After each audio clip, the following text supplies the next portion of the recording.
Houston, we have a problem. I feel the need for speed. Ow! My mom always said life was like a box of chocolates. Help me help you.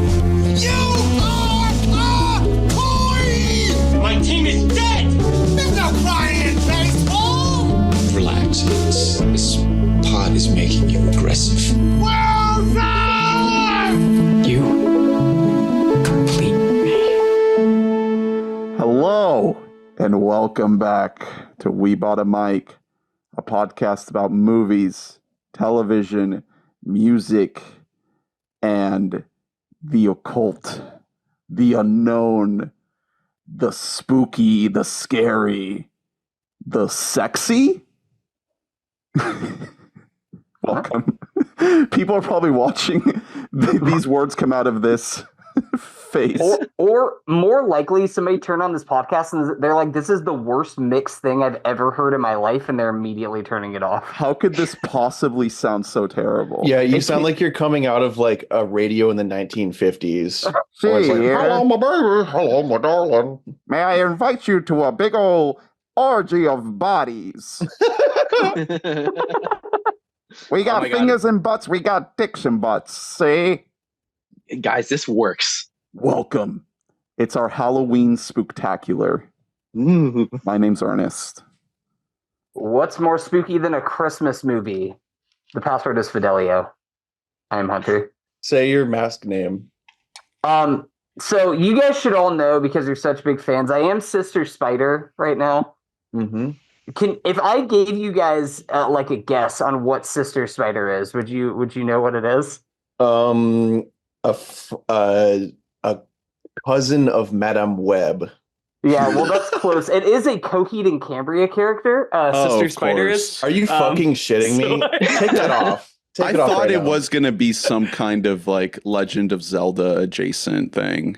No, like a Majora's Mask. I was between two masks. One of them was Sister Spider that you see here. The other one is a mask that says "Call your mother" on it. But nobody wants your mother to be invited to the orgy. So unless it's your mom, listener. We did it. We did the bit. Welcome to the show. Today we have a very special guest joining us. It is Javi. Welcome back. How you doing? Good to be back. Thank you, of course, for the Halloween spectacular. I gotta say, just from the intro, this could go so many ways. But I think I can assume that the title of the movie is going to be in here, so I'm glad for that at least. Eyes Wide Shut is part of our series on the films of Tom Cruise and Tom Hanks. It's called Tom v. Tom, A Tale of Two Toms. Cruisemas with the Hanks. And didn't we come up with another subtitle last time? Oh. Tom and Tom Again. Yeah, that's great. Isn't that That's literally better than any of the other things. And we arrived at it in the last leg. Right in the nick of time. We got there eventually. So yeah, we're gonna get into Stanley Kubrick's final film. Before we do, why don't we back up a little bit and Javi, tell me like your thoughts on Tom Cruise in general, and then maybe a little bit about why you chose this movie. So Tom Cruise, he's always been like the Mission Impossible guy, always like a star guy. And I knew if it was between Tom Hanks and Tom Cruise, I was like, okay, it's got to be Tom Cruise, because there's definitely something there that needs to be just like goated out. So in my mind, I hadn't seen the movie before, but all I knew was occult adjacent. Yeah, it was labeled as a mystery, and we know I love like my noirs mysteries. And I was like, I don't know where this is going. Maybe it goes to like cosmic horror vibe. It could. I was also thinking, there's no way this doesn't play a role in the Hollywood to Scientology pipeline that Tom Cruise is like manning. And I don't know how far we've got on that bit through the Tom Cruise bit of the series, but not as far as we should have, to be honest with you. This is a really interesting one for that, because he's really I don't know. I guess he's playing a character who isn't is an outsider to that world. Mm-hmm. You know what I mean? Within the movie, but like He's saying a little bit of the quiet part loud here. That's for sure. I did some research and I have a lot of notes on this movie. There's so many ways to talk about it, but in terms of this part, it appears like the woman that he was with before Nicole Kidman, because if folks don't know, this movie came out in 1999. Cruise and Kidman had been married for almost a full decade at this point. They met in 1990 on the set of a movie called Days of Thunder, which we skipped in our series. It's the second Tony Scott. It's basically Tony Scott and Cruise saying, let's do Top Gun again, but with NASCAR instead of airplanes. Maybe the fact that we didn't cover the movie in the series tells you how that worked out. But he met Nicole Kidman, they got married, and then they did another movie right after that called Far and Away, a Ron Howard film in which Tom Cruise plays an Irishman, I believe. What? So maybe we should have covered Far Does he and do Away. a voice? I think so. Ew. I think he does do a voice. Oh, nice. But the Insane one, casting choice. Just wild. the woman that he was with before Nicole Kidman, I forget the name. I'm trying to pull it up now. Mimi Rogers. Yeah. So it looks like Mimi Rogers, like during their time together from 87 to 90, was when he was first introduced to Scientology. It seems like Mimi Rogers was like his into that. And folks can look up the Mimi Rogers Wikipedia page to do a deep dive into that. I mean, there's so much there. The whole Scientology thing is crazy. I recommend Going Clear, the documentary. People want to know like how crazy it gets. I feel like that documentary is like dated at this point because it's like at least a decade old. There's probably even more now, but yeah, he's already been in this world for at least 10 years. I guess the point that Javi is bringing up is that throughout the course of all of these movies that we've talked about on this series, this has been a part of this man's life. And I guess audiences at the time either didn't know about it or didn't like understand the extent of it. I'm not sure. We weren't around. We were approximately 4 years old. So Yeah, 4 or 5. Yeah. Were we the ones who should have been like, hey, you need to pay attention to Speak for yourself. I was reading the tabloids, so I don't know about you, but watch the doctor. Yeah. Not everything is what he says is happening right now. But yeah, it's a really interesting point as to how much the events of this movie relate to the reality of what it must be like to be part of a religion, quote unquote, like Scientology, like a secret society. Scientology is famous for being an incredibly secretive organization in which only the people who are a part of it know what actually happens.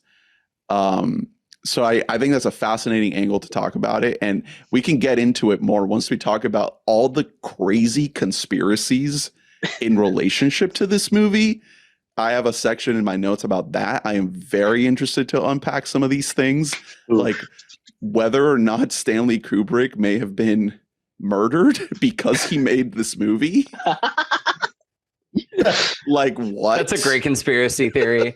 I'm loving this, and it's already true. I'm accepting it as real. The man who was I like haven't seen the overweight. evidence, but I'm leaning 100%. Yeah, the man who was like overweight and smoking like 4 packs a day and like lived the most stressful life ever. Yeah, no, he definitely was murdered, and it wasn't for insane natural causes. Notoriously healthy looking guy, Stanley Kubrick. So, Drew, Hunter, had you guys seen this movie before? What was your kind of context going into this? No, so I hadn't seen it, and I also all that I knew in terms of like quote unquote spoilers was A, that it was long, and which that one was true. B, I was going into this movie thinking like, well, like it's gonna be great and everything, but like I already like the big final scene is gonna be spoiled for me because I know just like in my head it's been like rock solid for like decades that like, oh yeah, the big final scene of this movie, of this slow burn movie, is like Nicole Kidman and Tom Cruise walking into an orgy for the first time, and then the movie ends. Is that like a Family Guy sketch or something? You're probably barking up the right tree there. Yeah, to be honest, something. I don't know. I tell the story all the time, but it reminds me of I had an ex who thought that because of Wikipedia, she thought that Get Out ended with Barack Obama rescuing everybody. Because someone put that in the Wikipedia article. Yeah, probably like with like racist motives. Someone, right. Someone, and she was like, "Yeah, I'm not gonna watch that. That movie looks fucking stupid." And I was like, "What do you mean?" And she was like, "Obama?" I was like, "What?" Well, you don't know that Jordan Peele actually, it was like a Clue situation where he actually shot a bunch of endings and every theater got a different ending. Yeah. That one was just one of the least common ones. So, Hunter, we are recording this on Zoom because you did just return from a very secret location in upstate. I don't know if you're allowed to talk about what happened in the mansion. Here's the thing. It was all a play. It was all a show. And like, yeah, somebody got murdered, but like, that's all in good fun. It's, I like to think that I'm like the Sidney Pollack of the group, who's like most entwined, most likely to be involved in like a weird sex cult. I saw this movie in high school. Thanks. I'm pretty sure to friend of the pod, Colin, because this is a movie that like I knew about my whole life. When you're talking about like iconic movie titles and iconic movie posters, this is one of those things that's just like existed in my brain for longer than like I knew what movies were. And I was like, oh, it's this like weird hard R movie. This is from Stanley Kubrick, like a master. And I think I saw it in high school, and a lot of it I like really enjoyed it, but I think for all of the wrong reasons that we can kind of get into as we talk about like the spoilers, not from like a deviant point of view. That's not what I mean. I mean, in like a way of like, I didn't really get what the movie is, which is like a movie about like the whole fascination with infidelity and like a broken couple, which I was a child, so I just kind of didn't really know like what the metaphors were really, like what the touchstones were. But especially going back, I think that this is the first time that I've seen this movie since then. You call this movie long, Drew. I call it methodical. I mean, Kubrick is like the master for a reason. The way that Nicole Kidman delivers every one of her lines. Drew's already falling just at asleep. That speed, exactly.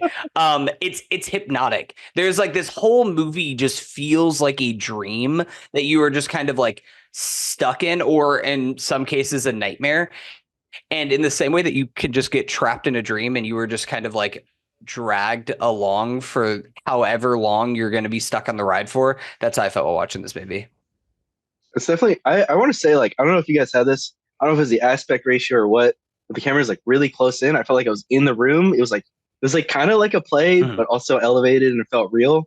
But I remember just being grabbed immediately. It doesn't feel like it feels more immersive, I guess I could say. Very immersive. Yeah. Another one of the things that like is the Stanley Kubrick special that like adds that immersiveness is Stanley Kubrick is the best like person. He is the best like lighter like ever. Like whenever it comes to just like lighting scenes, they're both like feel so real. I think like the most dramatic version of this is something like Barry Lyndon, where he's like, I'm going to make an entire movie that's shot with candle lights. It's going to be all natural lighting, and that's it. But like with this, it's primarily natural lights that will be in a house, but then it'll be like Christmas lights, 3-4. They'll be like, the neon Christmas lights, but then there'll be this like unnatural, like bright blue light that's shining through the windows at like 3 or 4 in the morning that just feels like you are on another planet. Like it should be pitch black outside, and it's this like, again, it just kind of puts you in this like uneasy state where you just kind of feel like you aren't in our reality.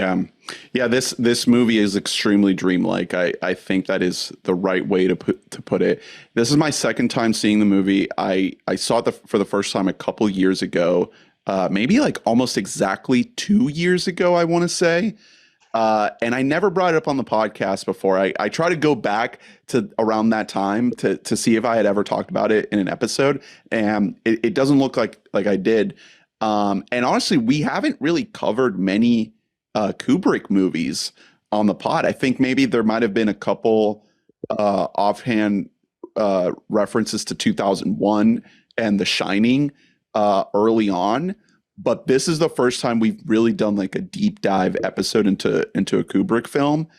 And to be honest, I've really only seen like that top tier of 2001, Shining, Barry Lyndon, Doctor Strangelove, and Eyes Wide Shut. Clockwork Orange is a movie that I've tried to watch on several occasions and have never been able to get all the way through it. Same with Full Metal Jacket. And then you have Lolita, Spartacus, Paths of Glory, The Killing, and Killer's Kiss, all of which I've never seen. So maybe one day I'll complete the full thing. But yeah, I think Kubrick is a lot of what you guys are saying. It just describes a lot of these movies. Mileage may vary in terms of which ones have the most impact in terms of like entertainment value or long staying like cultural relevance or things like that, but that locked off gliding camera that you're describing is existent in all of them. The slow, deliberate pacing, drawn out dialogue, that is very much the Kubrick special. And Eyes Wide Shut is really interesting because here we have Tom Cruise, and I don't think that any of his movies have like a movie star at the center of them. I think maybe Jack Nicholson in The Shining is the only other one. You could say Peter Sellers and Doctor Strangelove, or even Ryan O'Neal and Barry Lyndon, but nothing comes close to what we have with Tom Cruise in this movie. And our boy is putting on one of the best performances he's done in his career. This is the same year that Magnolia comes out, the Paul Thomas Anderson movie. And boy is back. I mean, he hadn't been in anything since the double header of Jerry Maguire and Mission Impossible in 1996. So this is 3 years later. We've been on a Hanks run in the series because Cruise hadn't done anything. And in a large part, it was because he was making this movie. This movie started shooting in around 96. November 96 and wrapped June of 98. And it holds the record for the longest continuous shoot of any movie ever. Wow. That is bonkers. I believe it is 400 days or something like that. It's crazy. And like, especially because it's not like this movie has like an insane budget. So they had to like keep cutting corners. Like Tom Cruise, one of the things I read was that Tom Cruise and Nicole Kidman like had to share a trailer. Like, even though they're like first and second billing, there's like, oh, fuck it, you're married. You just like share a trailer. And like these like days of just like weeks of rehearsal of just doing the same scene over and over and over again, which is the Kubrick special of like, I want to do the scene until like it breaks you. And then that's where we'll get like the real character coming out. So Javi, what did you think of this movie? How did it, well, I want to hear like thoughts on Kubrick in general too, since we're on the topic, but how did this hit for you? I feel like we're on the same boat almost exactly, because I haven't watched that many Kubrick except for like the really popular stuff. Obviously 2001, which I mean, I saw it when I was younger. So the first thing that stood out was, wow, this is an old movie, but it still like looks great. Like it feels also immersive. Like, you know what I mean? Like it's hitting me more so than obviously movies at the time were coming out. And I did see Full Metal Jacket. That was one of my brother's favorite movies. But my thing with this was I went on a huge like cosmic horror, like a possession thing, like Cthulhu, King in Yellow, like True Detective vibe. So when I saw this as a mystery, I was like, who knows what's going on in that cult, right? There's like some sex stuff for sure, but who knows? Did And you then know orgy at least? Like, did you have that anticipation to any degree? I mean, yeah, like I knew there's like it was a little on the horny side just from like going one layer deep through the Googling. You know what I mean? Right. I was like, I've gone too far. I've already gone too far. But the movie, it was like, it definitely was melodramatic, but I couldn't, it was like a little goofy in that it's like kind of a detective movie. It doesn't take itself too seriously. And the guy's a doctor. So every time he's like, yeah, listen, I'm a doctor. And he shows his badge and he's like, hey, so I got a few questions for you. Or like a doctor's badge. I was like, I definitely enjoyed this movie, but I did find it pretty funny and pretty goofy. It definitely made me feel uncomfy still. But just like I was riding that uncomfy, giggly vibe for the movie pretty much. And I think that's like what kind of my big takeaway from it was that kind of in between. Do you feel like you need to watch it a second time to really like figure out how you feel about it? Or do you feel like you have a good sense of like I think where you land? I considered watching it again. But I was more just because of how different it is from other movies. I thought definitely just like the feeling I had is going to be like the bigger takeaway, because logically it's like, you know, conspiracy goes all the way to the top. What's going on here? Shady business dealings. So a lot of it is like pretty, I mean, it still feels cool by the end when you start figuring out what's going on. But the big takeaway, like the biggest enjoyment I got out of it was just like, whoa, what am I doing right now? It was just, I guess, especially because I haven't seen a lot of Kubrick, it just felt like super unique. I do think that like that feeling that you're talking about like the laughing at it a little bit is like, that's part of the Kubrick thing. Like Kubrick is a very like knowing director in that way. Like, especially like not including 2001, because 2001 is like trying to be big, epic space opera or whatever. But like Doctor Strangelove is a farce. It's a even something hilarious like movie. Clockwork Orange is like, it is so like trying to be provocative. It is trying to make you like laugh at the violence and everything that you're seeing on screen. The Shining is funny, man. The Shining has like some like everything that Nicholson is doing is like it is Red in rum. on itself. Red rum. Yeah, you're supposed to kind of awkwardly laugh along to it, but I can kind of see how that's a little bit jarring. Where you're like, this score is like haunting right now, and am I supposed to be like laughing again? Every time that he flashed his medical badge, I was like, this is incredible. No doctor has ever done this before. I am a doctor. I think you'll be moving out my way. The score is actually part of one of the conspiracies that we can get into later. Oh. But I did want to say that I remember thinking back when I watched this movie for the first time a couple of years ago, that I was a little disappointed by it. I thought it was like not great Kubrick, that it didn't match, you know, things like The Shining in 2001 for me.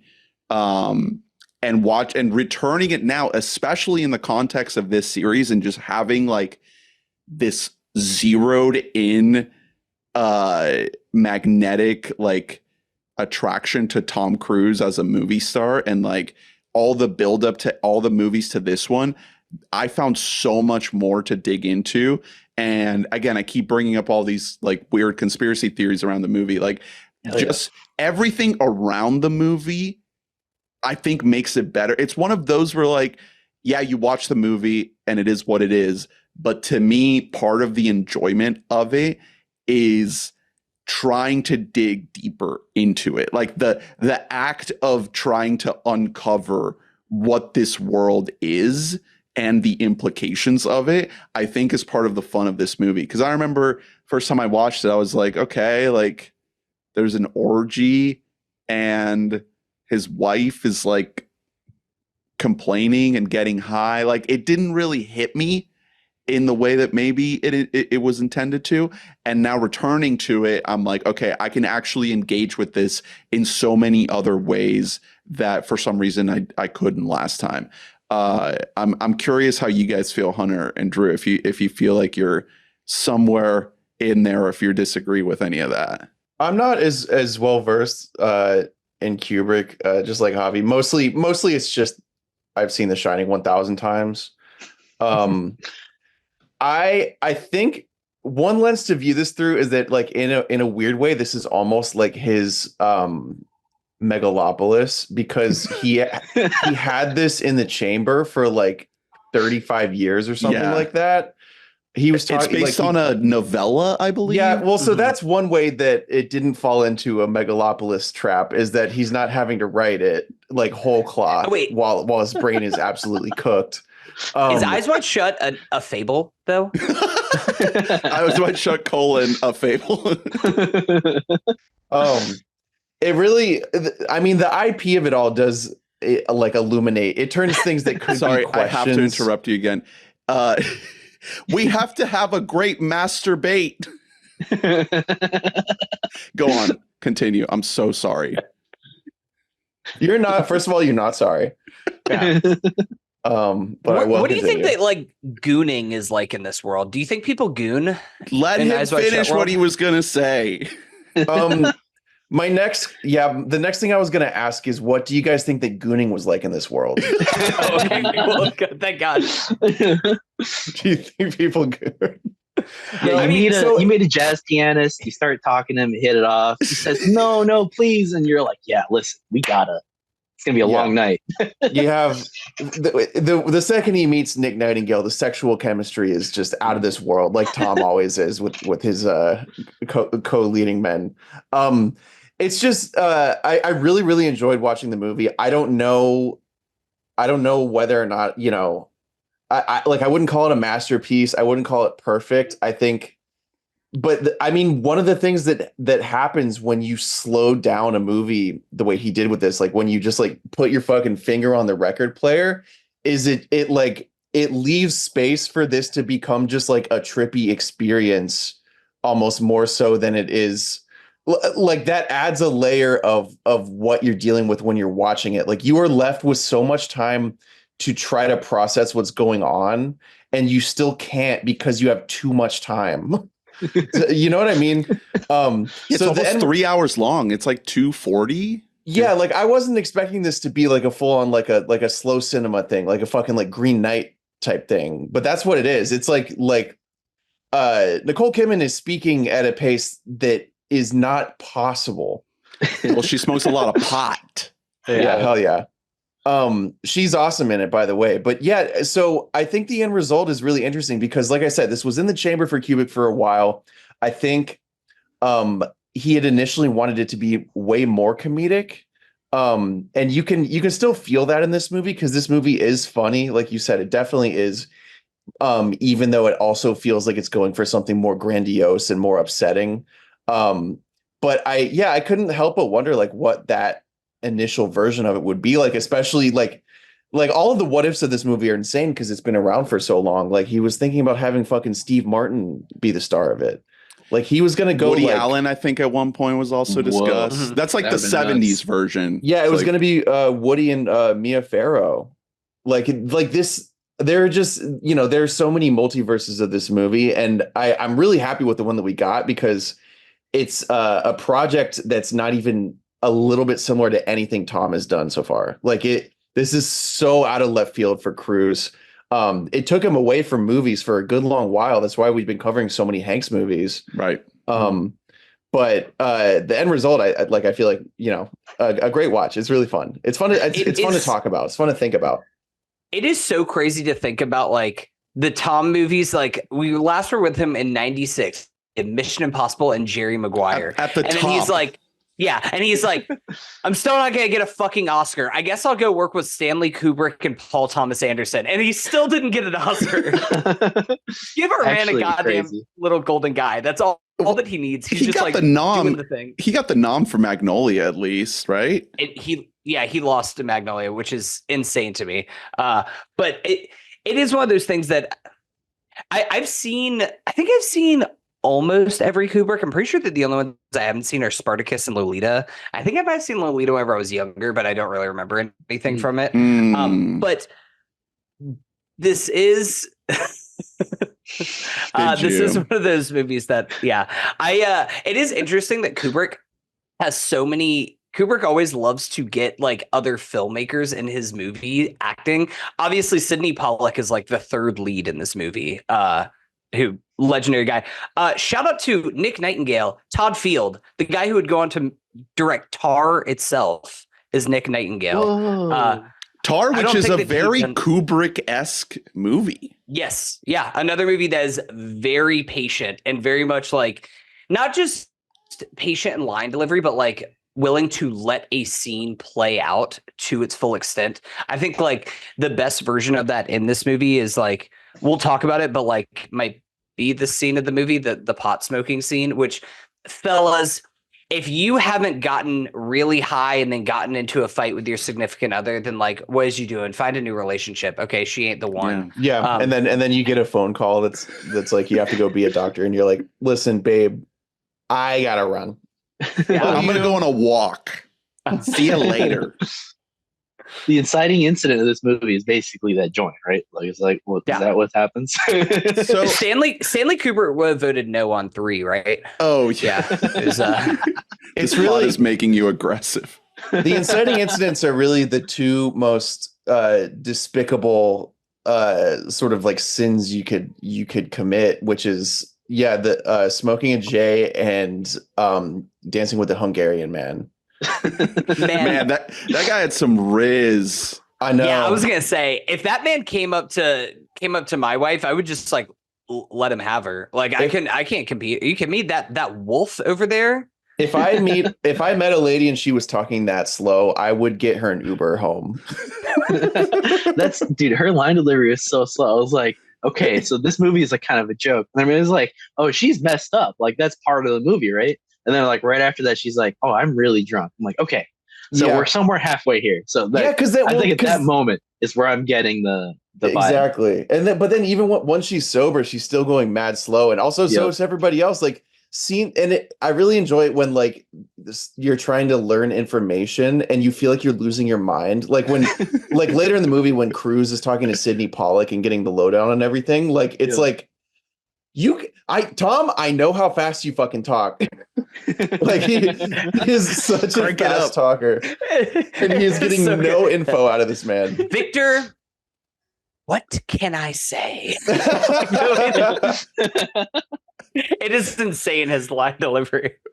There's something about Tom Cruise's performance in this movie that really, I don't know, it feels like Kubrick really got to him.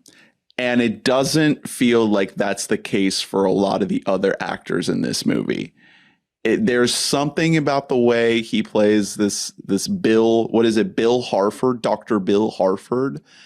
Mm-hmm.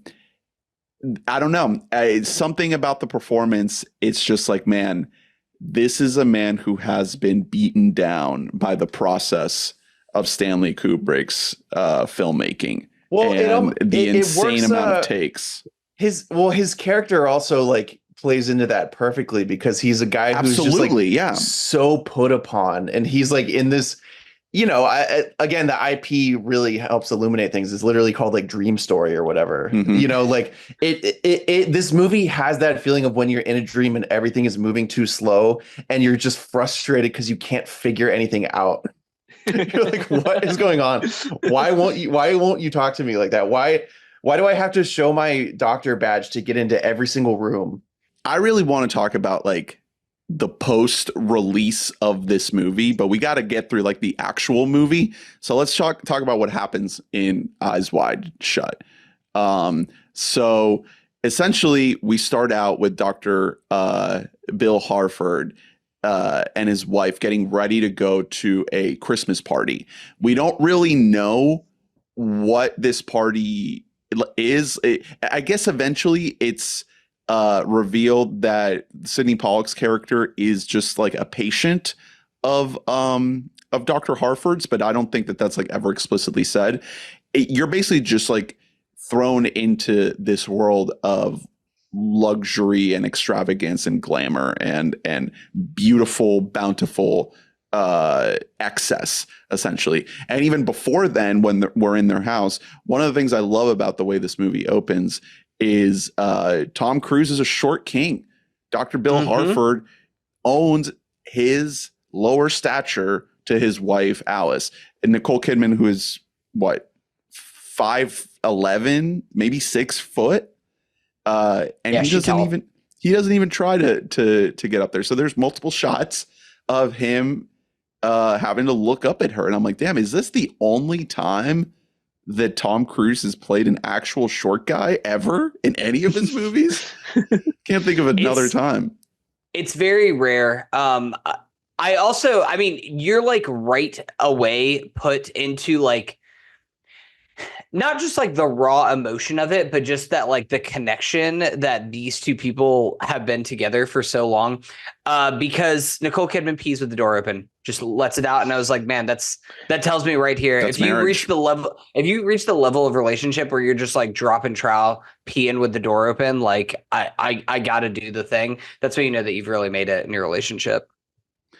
And then we get to this party. So, Javi, I'm very curious, like, first time watching this movie, and you too, Drew, like, what were you thinking as soon as I think you clocked it, Drew, like, the moment that she's dancing with Mr. Suave is like, we're already being introduced to this concept of swing orgy type stuff. Like, what were you thinking during this entire sequence? Like, I guess everything before the overdose girl.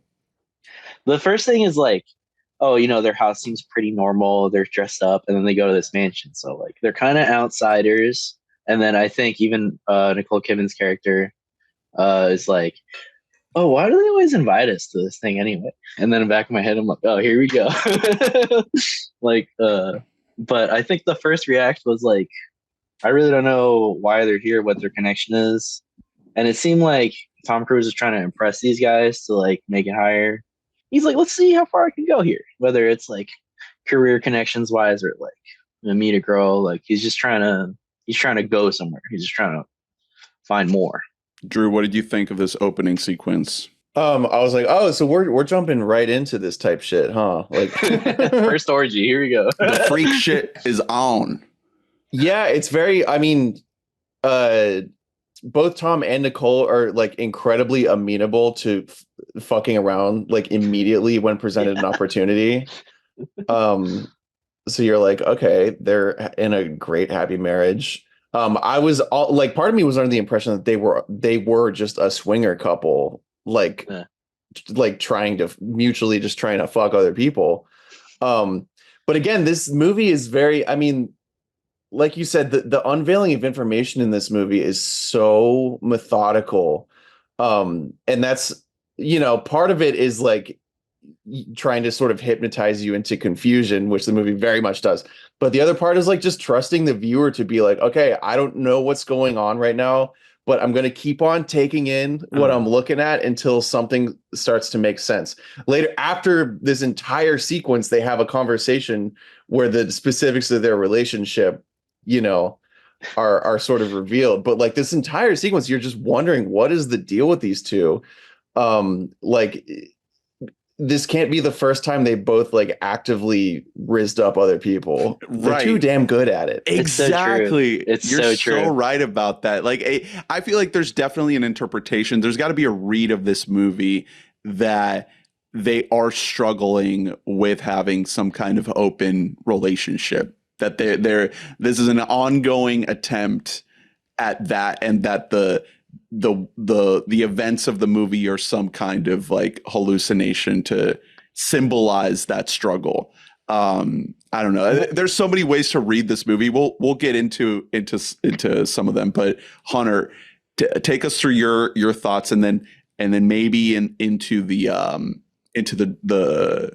overdose woman in the bathroom. Going right into what you guys are talking about, my biggest thing with this movie, like as a whole, is the dangers, not just with like infidelity, but with like the fascination, like the daydreaming of infidelity, because that's kind of what this is. It's all like play right now. We're just going to go out, we're going to flirt, we're going to play our games, but at the end of the night, we're going to go home and we're going to go have sex with each other. But like the more that you do it, the more that seed gets the seed that was planted is just like growing roots, and it's just like growing deeper and deeper and deeper. And for Nicole Kidman, that shit sprouted last year whenever they're like on vacation together and she sees this Navy guy and is fully fantasizing a whole life together. And for Tom, I think that specifically like kind of breaks something in him, but it's definitely something that he's had the same fantasies, whether he wants to admit it or not. It's this whole idea of like, what if I could just be with this like forbidden fruit of a thing to make it as gross as possible. One thing that I did want to say, because this is, and I don't know, I'm sure I'm not the first person to see this, but like one thing that I clocked while watching this movie for a second time is the ties of this movie to Wizard of Oz. Interesting. I think Stanley Kubrick, just like David Lynch, if you watch any David Lynch movie, you can just read like the story of Wizard of Oz is in there. And I think Stanley Kubrick has a lot of that too. And like the first thing I clocked it is whenever Tom is walking with the two ladies and they're like, where are we going? And they're just like, where the rainbow ends. And there's, to me, the way that I took that is like, we are following down the rainbow at the end. Where we're going to, this magical place of Oz is like this place of like sex and like how beautiful and like hot and orgasmic that can be. But the wizard of all of this is like the evil that comes behind that. This like nasty. It's funny almost that we're discussing this movie right after The Substance, because I was kind of thinking about like the male gaze of it all while watching this movie right after watching The Substance. And a lot of that is here. Like there's a reason why, skipping ahead a little bit, whenever we go to the cult itself, it's just like naked young women walking around. Why we see this like young girl who like comes up and whispers something in Tom's ear. It's this whole like gross carnal idea that Stanley Kubrick is like fascinated with about like the male aspect of all of this. I mean, there's so much of that in the movie. There's so many instances of him in those kinds of encounters. Like it's so hard to ignore, right? Like you have the overdose girl in the bathroom. Then you have the young girl in the costume rental shop, right? Like, and then the prostitute that he goes up to meet in the apartment. Like you can't ignore it. Like there is definitely something there.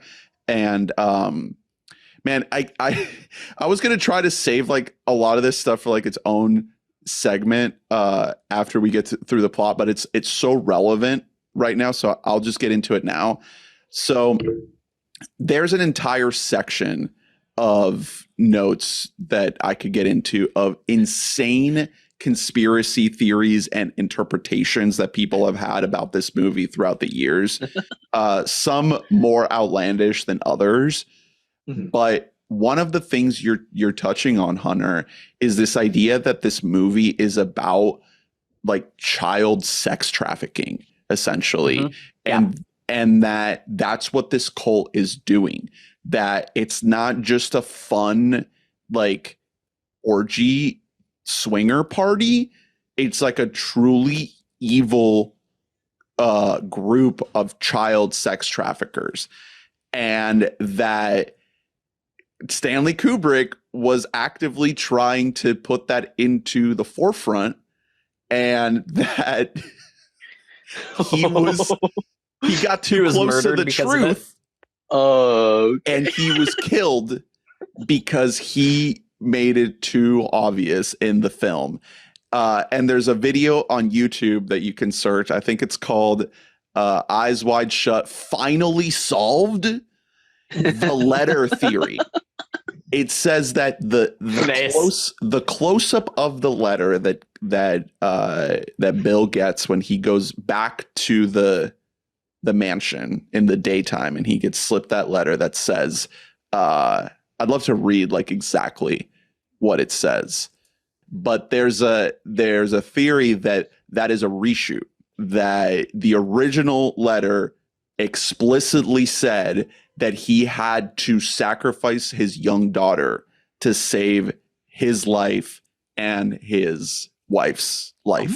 And that the ending of the movie is him willingly giving up his daughter in that toy shop to the cult so that him and his wife can survive. Wow.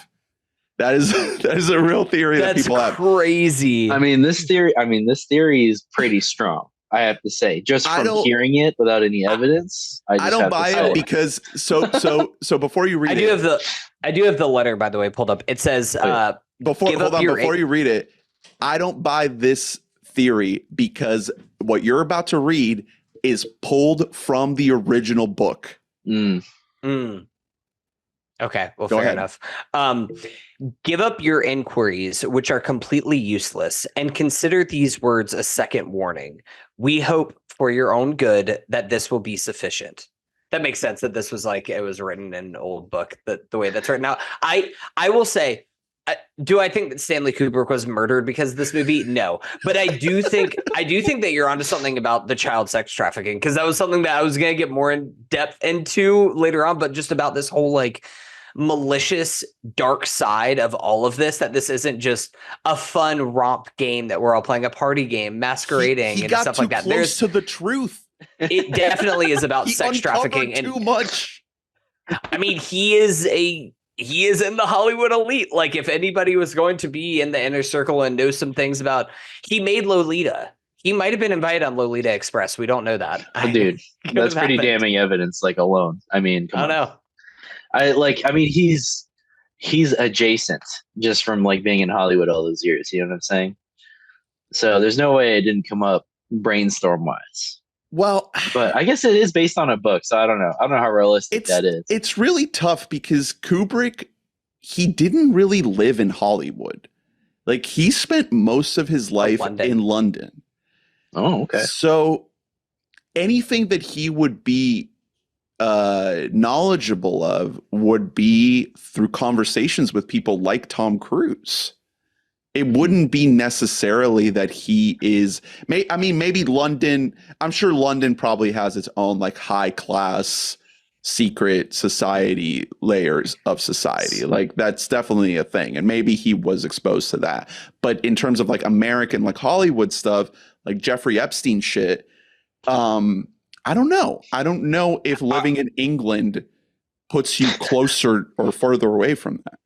So are you saying that like all the theories about like Kubrick like mining Tom and Nicole's life, it wasn't just for their marriage, it was to mine like Church of Scientology shit and to mine like what dark Hollywood shit there was? Yeah. No, he's like, yeah, your marriage, that's also important too, but like give me the core of like what's really going on underneath the surface. Where's Shelley Miscavige? You know, where are these people that have gone missing in relationship to the Church of Scientology? Like, these are questions. I mean, look, the other theory that I think is worth bringing up is in relationship to the final cut of this movie. So Kubrick showed, after working on this movie for over a year, he had a cut of this movie ready. He showed it to a very small group of people that included Tom Cruise and Nicole Kidman in March of 1999. He died 6 days later of a heart attack. 6 days after showing this movie for the first time, he died. And there is a lot of secrecy and controversy all the way up to the lead up of the movie, which was released in July of 1999, in regards to what that cut was, what was in that cut, and how much it resembled the final theatrical version of the film. So what we do know for a fact is that Warner Brothers was really worried that the movie was going to get an X rating. I don't think, do you know if they had NC-17 in 1999? Maybe it was X. I think it's still X. It was one of those, which I don't know when they made the switch. They were very worried that it was going to get that rating because of the orgy sequence in the middle of the movie. And they digitally inserted people into that scene to cover the most explicit sexual acts. So it's really funny knowing that when you watch that scene and the camera's gliding through the orgy and you see these like cloaked figures just standing like blocking the view of the sex.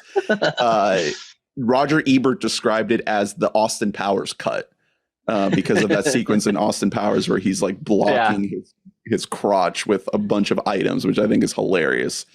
So I was hoping to be able to watch the unrated cut, which is available because it was released outside the United States. That's the Blu-ray that I have. I have the unrated cut. So you got to get in there. Yeah, it's something for the real sickos out there. So that's really what we know for a fact. Like that is not like, but that's a not conspiracy. But that also, like, the unrated cut could still be cut down from like what it was. Right. Like that's there's exactly. There's like 6 people in the world who saw the original cut. So exactly. So there is a rumor, and now I have here illuminati.wordpress.com, and the eyes are the number 1. So this is a great source for this rumor. That says that. Do you go there for like your election polling information too at illuminati.wordpress.com? Yeah, they actually they have Trump plus 60 in Wisconsin. Okay, cool. So okay. So doing your own research. According to illuminati.wordpress.com, there is evidence that is not presented, but evidence to suggest that there is a key scene cut out of the orgy sequence in which Bill is walking through the orgy and he sees a room in which a pentagram has been drawn on the floor, an empty room, what looks to be some kind of satanic sacrifice. And he just walks right past it. So it's implied that this was cut out because by the time you get to the end of the orgy sequence and he's being, exposed, and this young woman sacrifices himself for him, you would be thinking about that room. And the theory is that the studio thought that would be telling audiences a little bit too much about what's actually going on in these circles. So that's what doesn't happen in the movie. What does happen in the movie is that Dr. Bill Harford, as you mentioned, it gets a house call. We're skipping over the high weed argument, which we can come back to in a second. But he gets a house call. And then he starts walking through the streets and he meets up with a prostitute and goes up to her bedroom or her apartment and is so close to doing the deed, and then is called back home. And then when he gets called back home, that's when he stumbles into the jazz club with Mr. Todd Field. And then he finds his way to the mansion.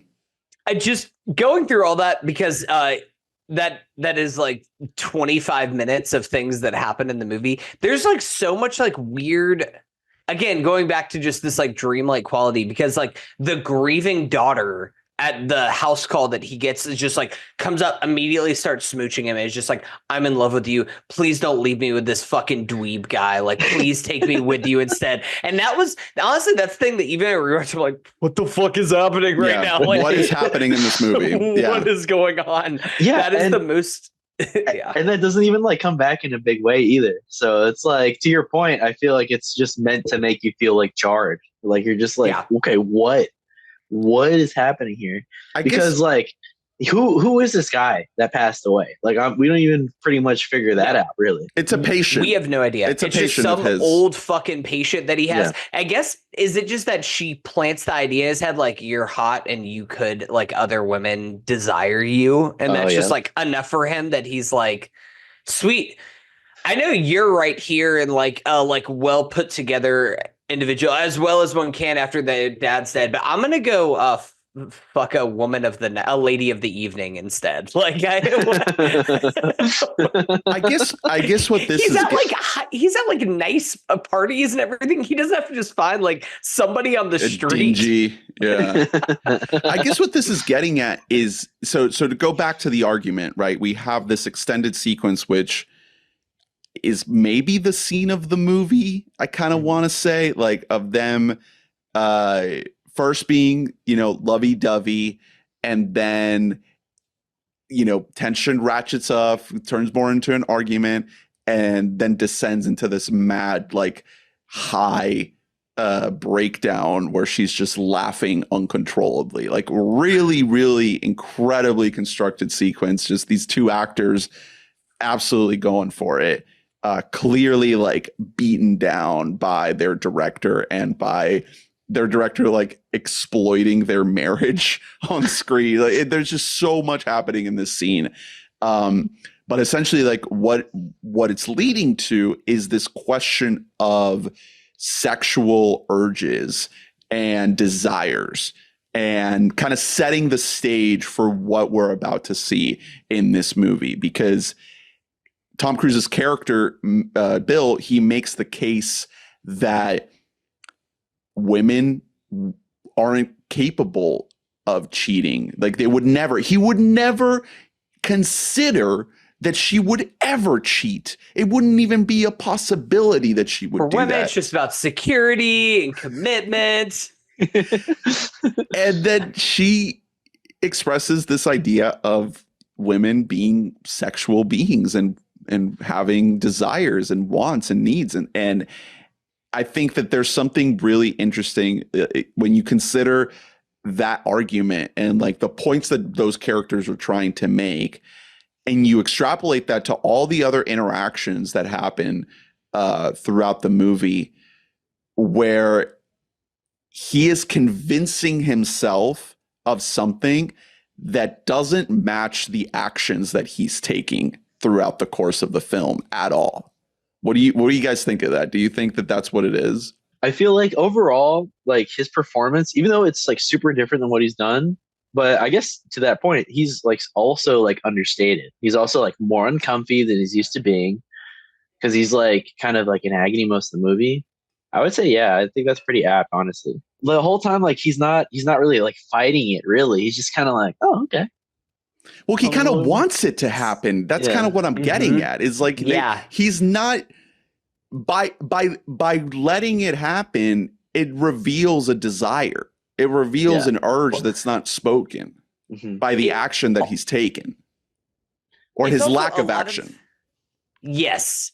I think that's kind of the key pejorative there. Like, because it's one of those things where it's almost like Kidman, Alice, like, her finally expressing herself and her desires, and, like, how she's also horny and wants all this, like, more, that almost, like, plants the seed in his mind of, like, well, now I'm allowed to do whatever. Like, I can now act on these urges that I've had, because, like, I'm now a victim in some ways. A lot of this is, like, it's not directly stated, but it's a lot in the way that you can see, like, that the scene with the hooker and everything. Like, he decides, like, that doesn't work out because, like, his wife calls it, like, he's like, oh, no, I can't do this anymore. But that lasts for, like, 5 minutes until he walks into the nightclub. And then he's just, like, fully, like, back at, like, so where's this club that we're going to right now? Like, where's the fucking move, man? It's something where, like, and both these two people are, like,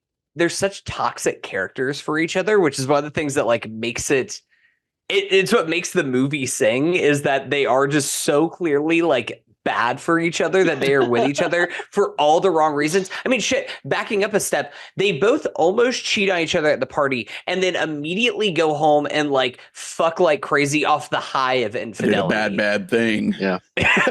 Like, it's a thing where it's just like, they clearly are just, like, a broken couple. So the fact that he just needed her to say, like, hey, I have had, like, sexy daydreams about, like, another guy, and he's just like, cool, I'm gonna do whatever it takes tonight to fuck someone else. Like, I don't know where, just tonight it's happening. Because you thought about maybe Yeah. fucking that one guy. So I'm now the victim here. And I have to fulfill my carnal urge. It's so real. And they transpose the nightmare of her just like making out with this guy throughout the whole movie. Mhm. So it's like, oh yeah, we are riding this wave of fear, but also like I have this power where everybody thinks I'm attractive. And also I could totally be a member of the super exclusive club. Like this could be me. You know what I mean? It's a dark movie. I mean, as much of this movie is cloaked in this idea of like Christmas cheer and the holiday season, it's an incredibly like scary and sinister movie. It is especially really as we get into this middle chunk. So he goes to, first it's the house call. He kisses the daughter of the guy who died. Then he's walking through the streets, which we got to mention, like, Stanley Kubrick built all these sets. It was a set? Yeah, I could not tell. It's I was all like, set. is in this a set? Is Pinewood this not a Studios set? in London. Wow. Amazing. Like, even did like rear projection of actual footage of New York City, and Cruise is just walking. There's a very famous like behind the scenes photo of Cruise like walking on a treadmill in front of the rear projection of the city, which is great. Yeah. Which again, going back to like Kubrick just always loved working on sets. That's his thing. And it's because he's a freak about lighting. And like you can't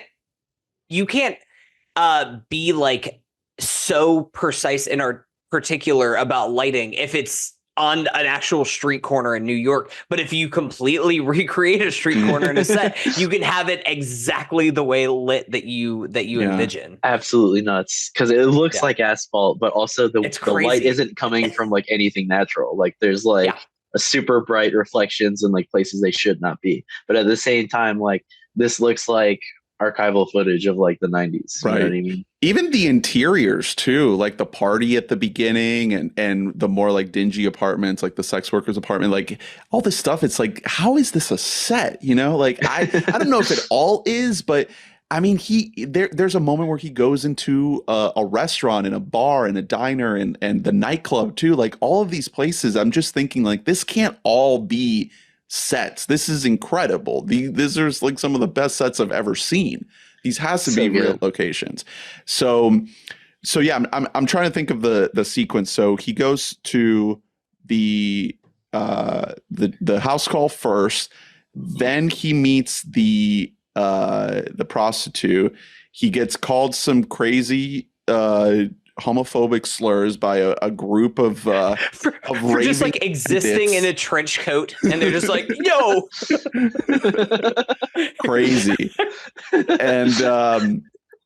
And then he goes to the nightclub and has a scene with Mr. Nick Nightingale. And I want to pause here for a second. I want to talk about this because this is a really key moment. This is like classic hero's journey, like crossing of the threshold moment here, because everything up to this point is stuff that, like, you know, is not great, but it's something that you could definitely see someone in this guy's position doing. Like, he probably has done this before, where he has taken a house call late at night and had to visit a dead or dying patient and just decides to like roam the streets of New York in the middle of the night.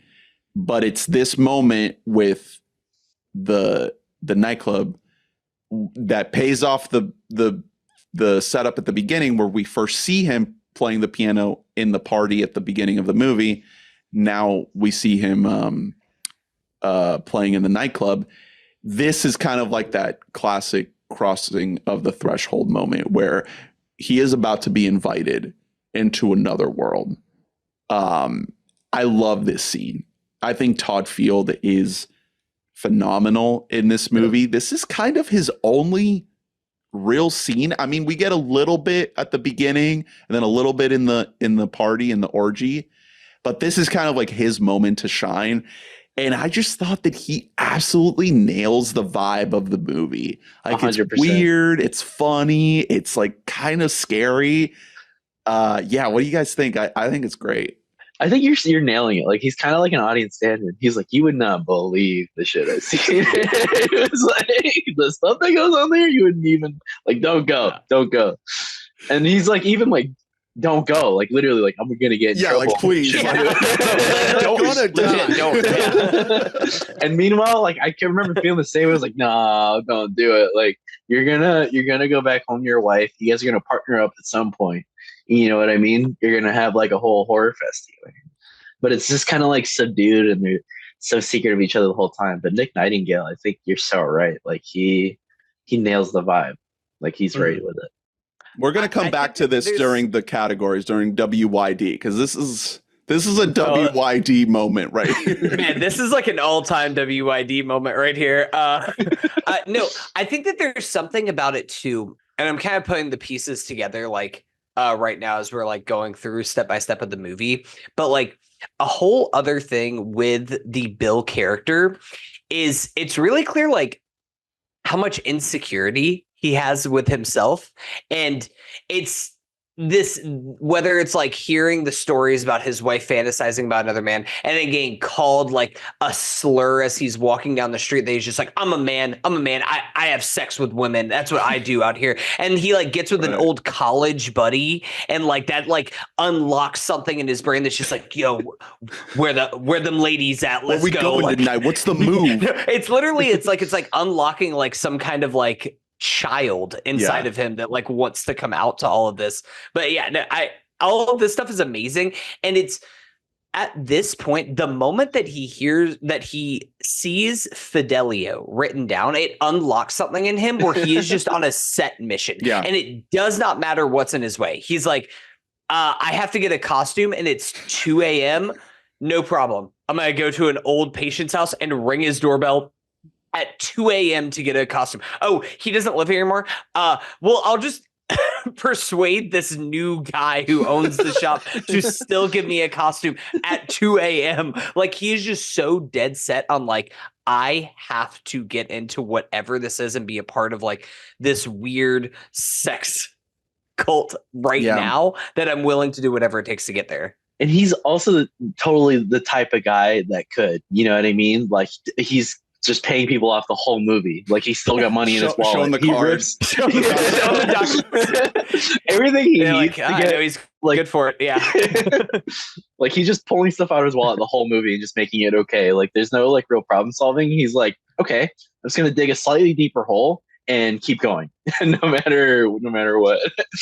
So just to shout out Todd Field's performance again, I think that just the way he plays his character in this scene is a perfect like primer for what you're about to see as a viewer. Like his vibe, his energy is like teeing you up for first the costume shop and then the actual orgy.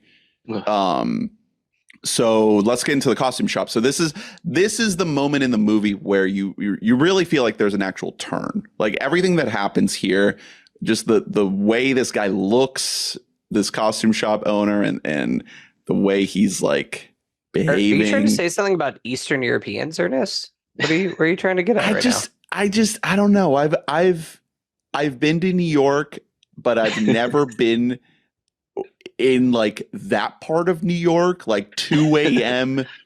like costume shop New York. And there's just something so specific about this, the way it's rendered in this movie, where I'm like, oh yeah, this is starting to get concerning. So real quick, where does the name of the costume shop being the Rainbow have anything to do with those two girls at the beginning of the movie saying like, hey, this is where the rainbow goes? So like maybe it's a great call. Once again, I write that down. It's another thing tying back for me. I was just like, it's just like Wizard of Oz. It's just like, once again, it's this whole idea of like, ooh, another thing. We're going to get there to the sex place. And what's there inside? An underage girl having sex with like two old men. Right. So I heard peeling back the curtain. Yeah. Literally peeled back a curtain to see it. Like quite literally did the thing. Right. And you're so right too. And like, and also to what you're saying, Ernest, like there's totally a turn there. Cause like, yeah, I can get a costume. Like this is just like a social engineering moment. And it's like, wait, hold on. There's like two naked dudes eating takeout here. Hold on. There's like a naked child out here also. And then the fact that they're all there like the next day too, it just adds to that. What the hell is going on even? And I love that the movie doesn't ever like make it easy for you. Like you're always left wondering every scene. You're just like, you feel like you still have so many questions about everything. And you maybe have a couple questions answered. Like there's a little bit of clarity, but not enough. And it's crazy because it's not detrimental to the story being comprehensible. Like the story is entirely comprehensible. Like you understand the events that are occurring and what's happening to Bill. But there's so much obscured ambiguity to it that it's kind of a flabbergasting experience to just be like, what is happening? I mean, even watching it the second time, I didn't think Wizard of Oz, but I definitely thought Alice in Wonderland a little bit. Yeah. This whole idea of like you go into Wonderland and then you come back, and the people that you see in Wonderland kind of match the people that you see in the real world. And there's never a one-to-one. Like obviously Sidney Pollack actually says it, and I actually didn't remember that. I was unsure because there's that moment in the orgy where the two people in the balcony like look down at Tom, and I was like, okay, that's got to be Sidney Pollack and his wife from the beginning of the movie. And I didn't remember that there's a whole scene towards the end where he actually says it, but you never find out for sure. That's the thing, is everything is left up to your interpretation. And even if there are characters that do verbalize it in some way, like what I think his name is Victor, Sidney Pollack's character, there's still a little bit of wiggle room of ambiguity.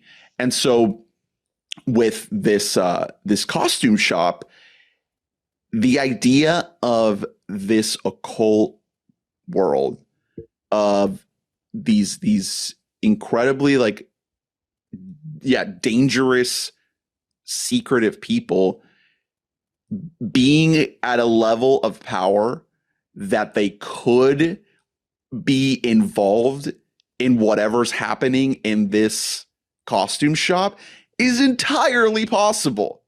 Fully possible. Yeah. You cannot rule it out. Yeah. Well, it's also like one of those things where it's like, I mean, going back to the sex trafficking thing, if you want to take a very bleak point of view on this movie, sex trafficking doesn't just happen with the Hollywood elites at their big parties. It also just happens quite literally just on the streets and like backyard alleys and stuff like that. That's like a very dark view because it's literally a guy's daughter, but I don't really know how else you're supposed to take the scene the next day where they just walk out normally and there's like, we came to an agreement. But we don't even know if that is his daughter. We're just told. We're told that she is. Yeah. Like that's what I mean. Daughter, It's like there is never a for sure confirmation about anything. Yeah. You're right. And this is kind of like a loose association, but I think like just like the whole occult everyday people Scooby-Dooing into like a crazy conspiracy, like the whole cosmic horror aspect of this is like you don't see the whole monster at once. Like you don't see like Cthulhu in its breath. You just see his influence throughout. So just kind of like it's kind of what also helps make it like really uncomfy too, because like you don't know where it's going, but you know like this is rough. This is a bad path, like for sure. Yeah. And that's the feeling as we approach the house. So once he gets his little mask and his little cloak, he gets into a taxi, which by the way, the shots of him just like staring off into space, just sitting in the car, amazing. Just that's what I want from Tom, is for him to just look distressed, longing, brooding. Also, man, all-time mask. Like, I wonder how much work they did to find that mask that has I'm like sure Kubrick just looked at like hundreds and hundreds of thousands, masks. man. Yeah. Like, because it's something that has to have like just enough like human aspects to it. Like the whole bottom of it just looks like a human mouth, but Yeah. it's just completely flat, and then just a little bit on top, and it covers your full face. Like, it's so perfect. Yeah. It's kind of crazy, like, because it feels like something that like that would be what Tom's mouth looks like underneath there. Like, that he's just like, I don't know how to react to any of this. And it's one of the I'm just taking posters, this all in. right? Like, Yeah. it's not the main poster. It's not like the default on Letterbox, but it is definitely used as you kind of have to scroll down a little bit if you want to change the poster on Letterbox. It's like on the third row, but oh wait, that's not even the mask. It's a different mask. Oh, The one that they use for the poster, it's a different mask. That's so funny. so weird. But yeah, It the is? one in I the thought that- oh yeah, you're right. the one in the action. Now that I'm looking at this, there's one of the posters is a parody of it's like a I see it Christmas on here. themed poster. They're wrapped up in a bow together. Yeah. That rocks.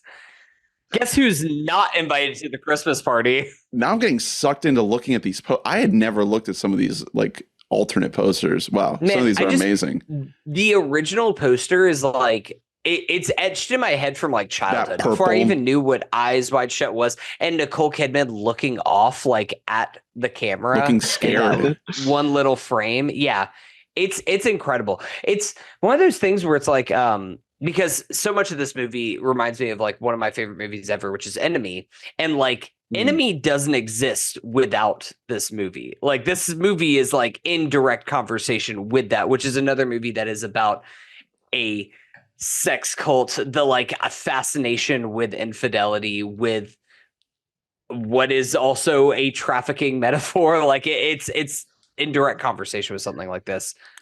So great mask. The mask is amazing. We're about to see a lot of masks in the next sequence, which is the actual orgy. But I really want to talk about like everything before we see the orgy, or not even the orgy, but the cult being revealed, because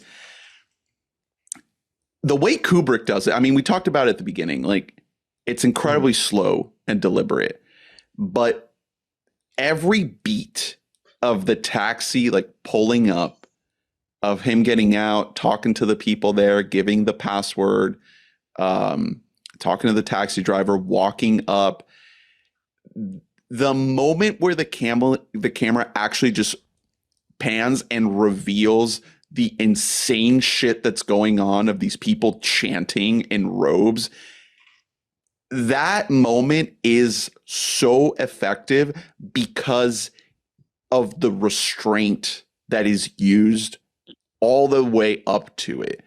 It's like at every possible second, Kubrick is wanting to prevent you from seeing what you're about to see. He wants to like protect you from experiencing what you're about to experience until all of a sudden he can't. And the camera just has to swing and show you, because that's what Bill is doing. And Bill's not hesitating. Like you said before, he's on a track. He is on a collision course to witness this. And once he's there, we're there too. But the flow of the movie, it really feels like we are not being rushed into this. Like, we are being told by Kubrick, like, this is dangerous. This is sick. Like, you are not okay. I cannot keep you safe for much longer. You're right. Like the safety, the seatbelts are off at this point. Like, Yeah. we are stuck in it. And I think it's one of those things that it is like in real time, because of the restraint leaning up to it. And because, again, it's Stanley Kubrick, like, it's kind of instantly iconic in the imagery of it all, that you're trapped there. piano playing with like a blindfolded pianist that we see earlier, and that's the last time that we ever see our friend Nick Nightingale, is him literally blindfolded while he's playing piano. It's something that it is, you feel it more than any other part in the movie. That's the thing where you're stuck there and you're like, have this pit in your stomach of, I don't know what's going on right now. Like, I don't know what's going to happen in the next scene, but I'm scared. Like, I'm afraid of what will happen next. I'm in danger. Definitely. Like, I know, like, at this point, like, he's in over his head, and okay, he's got a password, but there's no way, like, that's it. You know what I mean? Mhm. And then I remember, like, the most steep drop off when I realized, like, oh no, is when, like, the scene where they carry off Nick Nightingale and they send him home, like, still with the blindfold off. And then I remember, like, almost immediately after, the piano starts going like dong, like, doom mode.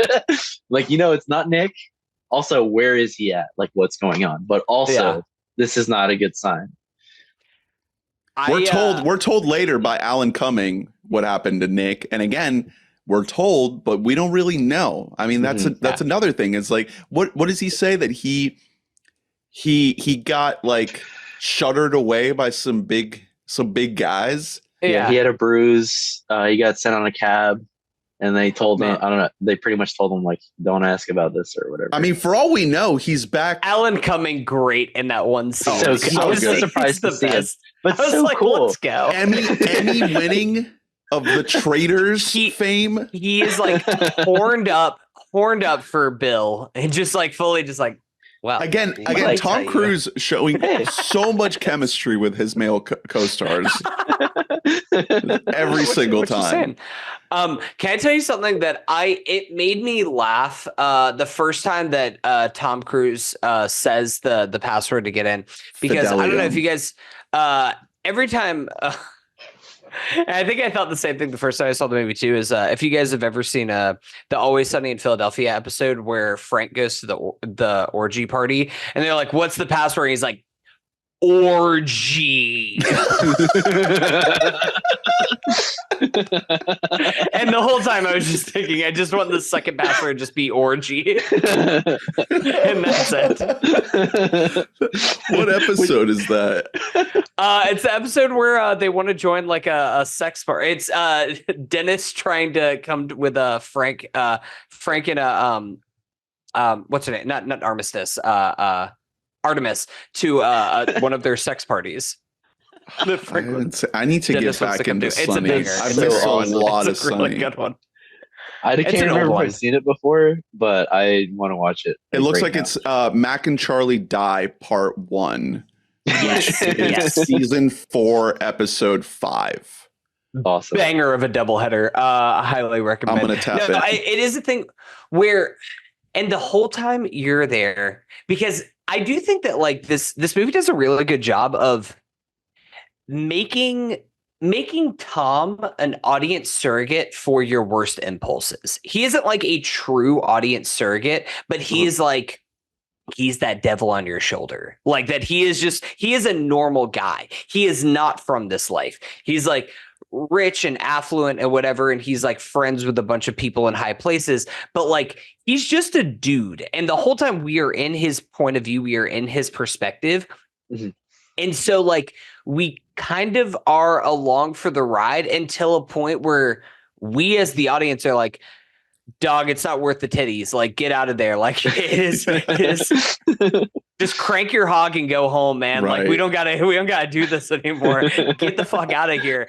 And like, he's just stuck in this spot, and he keeps getting told, "You're in danger. Get out of here. You're in danger. Get out of here." And like, he won't get out until eventually he gets got. Well, he's so careless with it. I mean, when he gets approached, he's just standing there in a room, like he is making it as obvious as possible that he doesn't belong there. He's like, yeah, really giving it to her, huh? When he gets approached and the guy's like, "Is that your taxi idling?" Like in full view. Like, was making me so nervous. So dumb. How do you not think like maybe I should walk up? Maybe I should tell the taxi to wait like in the dark woods. Like, half a mile down the road and I'll walk up, at least at the minimum, maybe do that. I do like the thing that he like that Sidney Pollack says there, where he's just like, yeah, everybody arrives in limos. Like this isn't just somebody where like somebody gets like dropped off by a taxi and just has them like, hey, give me like 30 minutes to 2 hours. Who knows where the night will take me? I may never come back. Also, he rips the $100 bill, like immediately makes it. And the guy's like, okay, I got you. I got half of it. So I believe Invalid? he's like, I was like, oh yeah, okay. I guess I gotta wait for the other half so I can tape it together and then make it a whole $100 Someone bill will again. definitely accept it. God, Tom. Okay, so this is like the big set piece of the movie. So he's in here, he sees this ceremony where they're like chanting some crazy shit, and then they start undressing, and then they start fucking. And there is I don't know if it's one unbroken shot, but it's a series of long takes of the camera just following Bill, or just the POV of Bill walking through this mansion, seeing so many people having sex with each other. And this is what I was saying before, of this is when the studio digitally inserts bodies. I think there are 10 instances of digital bodies being put to obscure the graphic sex, also known as the Austin Powers cut. It's just really funny watching it, because if you don't know that, it's like, it just looks funny just seeing the guy like perfectly placed blocking the view. It's just funny. But yeah, then I mean, this whole sequence is very dreamlike, like we've been saying with the whole movie. I think this one in particular, it does feel like you are having some kind of like horny, wet dream that doesn't necessarily make you feel good. It's like the kind of thing that is erotic and also incredibly off-putting. Fellas, has this ever happened to you? Every night, baby. Every night I am You have a wife. I am hard and I am scared. I feel I am seen so right now. scared. And this is why I picked up gooning. This is the only way to really subside those. It's a well done scene. It's very cinematically pleasing. Is it terrible that like I saw like all these people standing in front of like the people fucking, and I was just like, oh well, it's the 90s, so they can't really. Fucking was different back then. It didn't really play the same.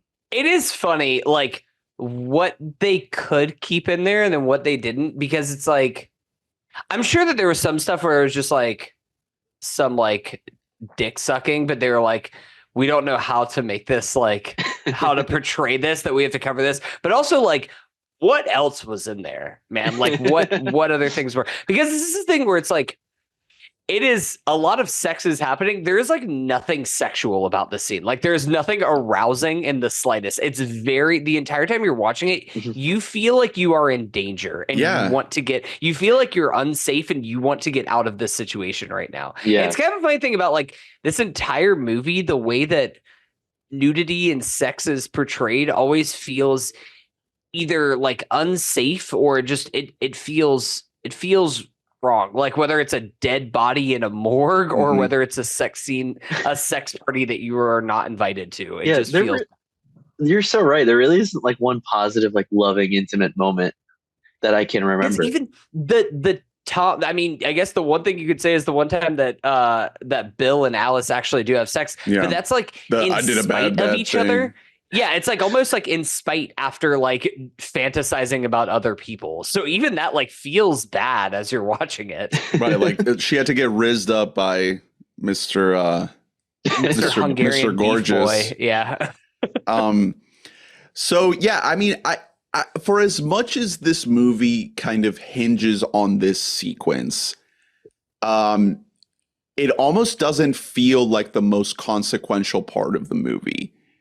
I mean, it is incredibly memorable, and it's been like referenced and memed in pop culture since 1999, since this came out. Like, just the image of Tom Cruise in that mask, all the shots of just this crowd of masked people, like the idea of like a woman wearing just a mask and then her entire body is completely naked. Like the imagery is iconic, completely iconic. But the fact that it comes so early in the movie, it is kind of like the midpoint of the movie. And it doesn't feel like the rest of the movie is lacking, I think tells you a lot. That you kind of need this scene to be as shocking as it is, but it's not like it's the only thing that you take away from the movie. I agree with that. It's funny because like I would lump it in with this sequence in some ways, even though it's outside the house, but it's after Tom escapes. And Tom is like very clearly like super fucked up about the events that he just saw. But like one of my favorite moments is whenever he gets home and Nicole Kidman's maniacally laughing. And then she has the whole thing about just like, I had the worst dream ever. I was getting fucked by like hundreds of dudes. And then I started pointing at you and laughing. I was laughing at you. I was having a great time. It was such a horrible nightmare. It's like a thing where it's just like, damn, Alice really knows all the wrong things to say to a guy right there. But then again, like my guy came from a sex cult. So like, what am I going to do? Feel bad for him? No. I think I was so like lost at sea at that moment. I think I actually disassociated. I was like, oh no, like what's happening? I was like, she was there. Like, who was she? Is she dead? Well, no, you're onto something. Yeah. Like there is a come down from that high that is very disorienting. Because I mean, we didn't even mention like basically what happens is basically right away there's a woman that warns him like, you should not be here, like you are in danger, you are not okay. And he's like, what are you talking about? Like, I'm totally supposed to be here. What? He's like, I got the costume and everything. Yeah, I got Fidelio. Like I set a password. Yeah. And then he walks into the main room again and they're all just staring at him and they're like, yeah, boy, we got your ass. And they tell him to remove his clothes. They tell him to remove, his mask, to reveal himself. Like the moment that happens, it's just like, that's a really intense moment. I think it's just, could you imagine like being in a room full of masked people and then you're told to remove your mask and everybody can see your face? Like that's just an insane thing. I did have a question that's like unanswerable. How often has this happened? Oh, that a guy infiltrates this party? Because obviously it's not like a lot, but that's a great question. They did organize really quickly in that other room. Like they got like a lot of people back in there just to out him. And everybody was out fucking and sucking and doing their own thing. So like they reformed quickly to out our guy. And this is a lot of people. Like this is like over 100 people. The vast majority of them come back for this. The most efficient resolution is to just like take him into a room and just like kill him and hide it, right? So like they haven't reached that point yet where they're at their most efficient, but they've definitely seen like a few people in there. You know what I mean? Mm-hmm. Like it's happened once before, and the guy's like, dude, you know what? I think this time I'm going to ask him what's the second password. And they're all like, oh, dude, that is so genius. That's so smart. There is no second password. We're going to get his ass. Do you think that was the plan that they're just going to rape Tom? Is that what was going to happen? Yeah, I think so. I mean, if they told him to take all his clothes off. Undress and then they're at a sex party. Yeah. Like, you're so right. Like, are they just going to fully just and then like a woman like sacrifices herself, and like I don't believe everything that Sydney Pollack is saying, where they're just like, what happened the next day, and they're like, oh, she got her brains fucked out and everything else. It's like, no, well, not that part, but the whole thing is just like, what do you think happened? She got her brains fucked out. That like, I'm sure she just got like fucking raped. Like it was just a thing that was just like kept going to the point that it wasn't anything anymore. Like it's. As much, if there is any kind of enjoyment whatsoever in any kind of thing, like it is not, we're beyond that. She sacrifices himself for him is the key. Yeah. that he is the target, and she offers herself up to save him, and he's able to leave. And they tell him, like, don't you tell anybody. Keep it to yourself, sir. They let him off so easy, I gotta say. Right. But they were all wearing masks, so I mean that leads to the rest of the movie in such a great way, because the fact that they let him off so easily only adds to the terror and the suspense of the second half of the movie. Because then, you know, he comes home, he tries to go to work, he can't concentrate on his work. He tries to go back to the costume shop. He tries to find Nightingale again. That's when they get the Alan Cumming scene. He like retraces all his steps to like desperately try to. I mean, what is he trying to do? Is he trying to get back into the cult that just tried to tell him that he was going to die? Like, what is his end game here? Why is he like consistently trying to like re-enter this world? What do you guys think he wants to do here? I think deep down he wants to be a part of it. Like he really wants it. Even though they like, threatened him. Or at least to understand it, you know what I mean? Because like he feels pretty my vibe is like he's pretty entitled most of the movie, and they almost like let him in. You know what I mean? They're like, you know, you can go. You're like another guy we know. You seem like, cool. Don't say you seem anything. chill. If like, yeah, because I know he literally did know a guy there. You know what I mean? Right, he just didn't realize that. He's like, don't worry, I know a guy. Yeah. If he had played a couple steps differently, he could have easily been like somebody in that room. I feel like a couple more years at those parties, you know? Right. I do. I think that you're right. And I think that once again, it's playing back to like his insecurities, that I think if he comes home and goes to sleep, then like it's fine and he forgets about it. But he comes home, and what does Nicole Kidman do? Nicole Kidman immediately is just like, I'm going to tap into all of your insecurities again and talk about how I don't want to be with you. Like, and I think that that's one of the things that is like really deep down again, that, I mean, if you want to talk about like the literal mask that Tom wears, Alice is wearing like the mask of like being the perfect wife and the perfect mother and raising their child and all this stuff. And like, she has all of these other ill intentions, maybe not quite as like literally expressed in quite the same way. But I do think that Tom deep down, like he wants to know more. He wants to get in on whatever this is, just no matter what the consequences, and which is almost like more dark at this point, that like he kind of knows what's going on. He knows that like murder is happening. We talked about it earlier, but like, if you guys have any kind of guesses as like what the child says to him in the costume shop, because she whispers something in his ear that we never hear. But like, I think that it's almost like more sinister that he knows at this point fully what it is, and he is still trying to get into it. I don't know how you guys watched this movie, but I watched it on like Showtime through Hulu, and they gave me like a caption for that part. Oh, you got a caption? And it said something like, let me see if I can get the exact caption, but I think she said something like, you should get a cloak with this like specific fabric. Interesting. She's helping him. She knows too. Yeah, because like her look is also like super knowing. So it's also, I think the fact that she's still, that we see her the next day, it has to be related in some way to the idea that she's not in total danger at that point. I feel like we wouldn't see her in the morning. If they wanted to insinuate that she was in more danger, we probably wouldn't see her. We would just see the two guys, the Asian guys, to suggest that something bad happened. Yeah. But I think that like, honestly, I think that Tom is in that like still that really like dark state until he goes to I pulled up her name, Domino, the sex worker that he tries to solicit the day before, until he goes to Domino's place and learns that she has HIV, and that he was like, from her friend, that he doesn't see her close. Yeah.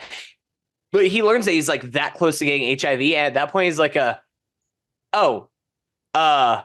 maybe I should stop this. Like, I think that that's almost like his come to Jesus moment of like, oh shit, like maybe I'm in too deep in all this, and maybe I need to back up. And then he reads the newspaper and sees like that this girl that he interacted with died of an overdose. Then he gets the call from Sidney Pollack. And that's where it's just like, the guilt has set in. The high that he has been chasing is finally wore off. And now he's just stuck in this state of like, oh my God, what have I done? Like, what have I done now? I was that close. Keep in mind, Hunter, it's the same point I made earlier. The whole thing here is that we are told that she has HIV. There's always the chance that this is a lie. Like, that's the whole thing with this movie, is that we never know for sure, right? Wow. Think about the moment where he's trying to find Nightingale, and he goes to the diner and he talks to the lady at the diner, and he lies and says that the reason why he needs to talk to Nightingale is because of some tests, some medical tests that he needs to talk to him about. He's lying, but that's what he's doing. That he's using that to try to get closer to his goal. Mm-hmm. The same thing could be applied to Domino's friend trying to keep Domino safe by lying about an HIV diagnosis to keep this guy away from her. Like, these are all possible readings of this situation where everything that we see, every piece of information that we are given in this movie may not be exactly as it seems. It's so real because like the whole movie plays kind of like a detective story, but not as like a really good detective, just like a really horny dude who's like really just trying to like go further. And then he like doesn't follow up on anything, even like, and we can speak a little bit more about the final confrontation later, but it's he doesn't really have like a big speech or anything like that. He's just kind of subdued the whole time. Alice does. Alice gets the big speech. It's true. Yeah. Oh man. Yeah, I wonder, I'm really curious to see how this movie played out if she had ended up, if she didn't already, because, you know, my read on her whole speech, like towards the middle of the movie, was like, oh, she was there. Like, so that's one of my big questions. I have like a series of big questions that I wanted to get to. But maybe we can just round out the rest of the movie real quick. So basically I wanted to mention the piece where he gets, you mentioned the newspaper. So he's being followed, right? Yeah. Very, very effective little sequence there of him being tailed by this creepy looking dude. That piano's so it's such a great little sonic motif that's just playing in there. That ding. Yeah. And he notices he's being followed, and then he picks up the newspaper. And again, going back to some of these crazy conspiracy YouTube videos about this movie that I watched earlier today, someone pointed out that the newspaper, the front page, has in huge big letters, "Lucky to be alive." Yep. And that part of one of the crazy conspiracy theories is that we never know what Sidney Pollack does, like why he's rich and why he's like a member of the high class. We're never told specifically like who he is. And there's a theory that like he's so connected, he's so powerful that he would be able to not just have this guy followed, but plant a fake newspaper. Yeah. For him to pick up. Is he like the chief editor of the New York Post or something? Like what? Or friends? What is this guy? Or friends with maybe the New York Post is another guy at the orgy that we never meet, right? Like these are the kinds of layers that this movie like lends itself to, and like it's an endless pit. Like that is the fascinating thing about this movie to me, is that you can go as far as you want and it's there. Like you can keep going. Like Kubrick was assassinated because he didn't know where to stop. They got him. Ernie, you're starting to tell me. I'm starting to think that like what's the website that you took us to earlier? That's going to Illuminati.wordpress.com. Yeah, there we go. But the I is I think they might have some good points. Yeah. Yeah. You're right. Because honestly, like as much as I was like not trusting the faith of the story, even in the third act, I started to be like, oh, maybe Tom is actually feeling some sense of guilt, but maybe he is feeling guilt, but it's artificially planted guilt. Like Exactly. it is truly just this sick organization that is just trying to get him to drop it. Right. It's like, you are not welcome here. So in the paper, he sees the obituary, or I guess it's not an obituary, it's a story. Which, by the way, what newspaper is printing pictures of a woman who OD'd while she's naked on a newspaper? That's like not a thing. The New York Post, where it's just like, yeah, not only is she dead and we're going to take a picture of her dead body, we're going to take a picture of her dead naked body and put that on the front page of the newspaper. Again, it goes to the theory.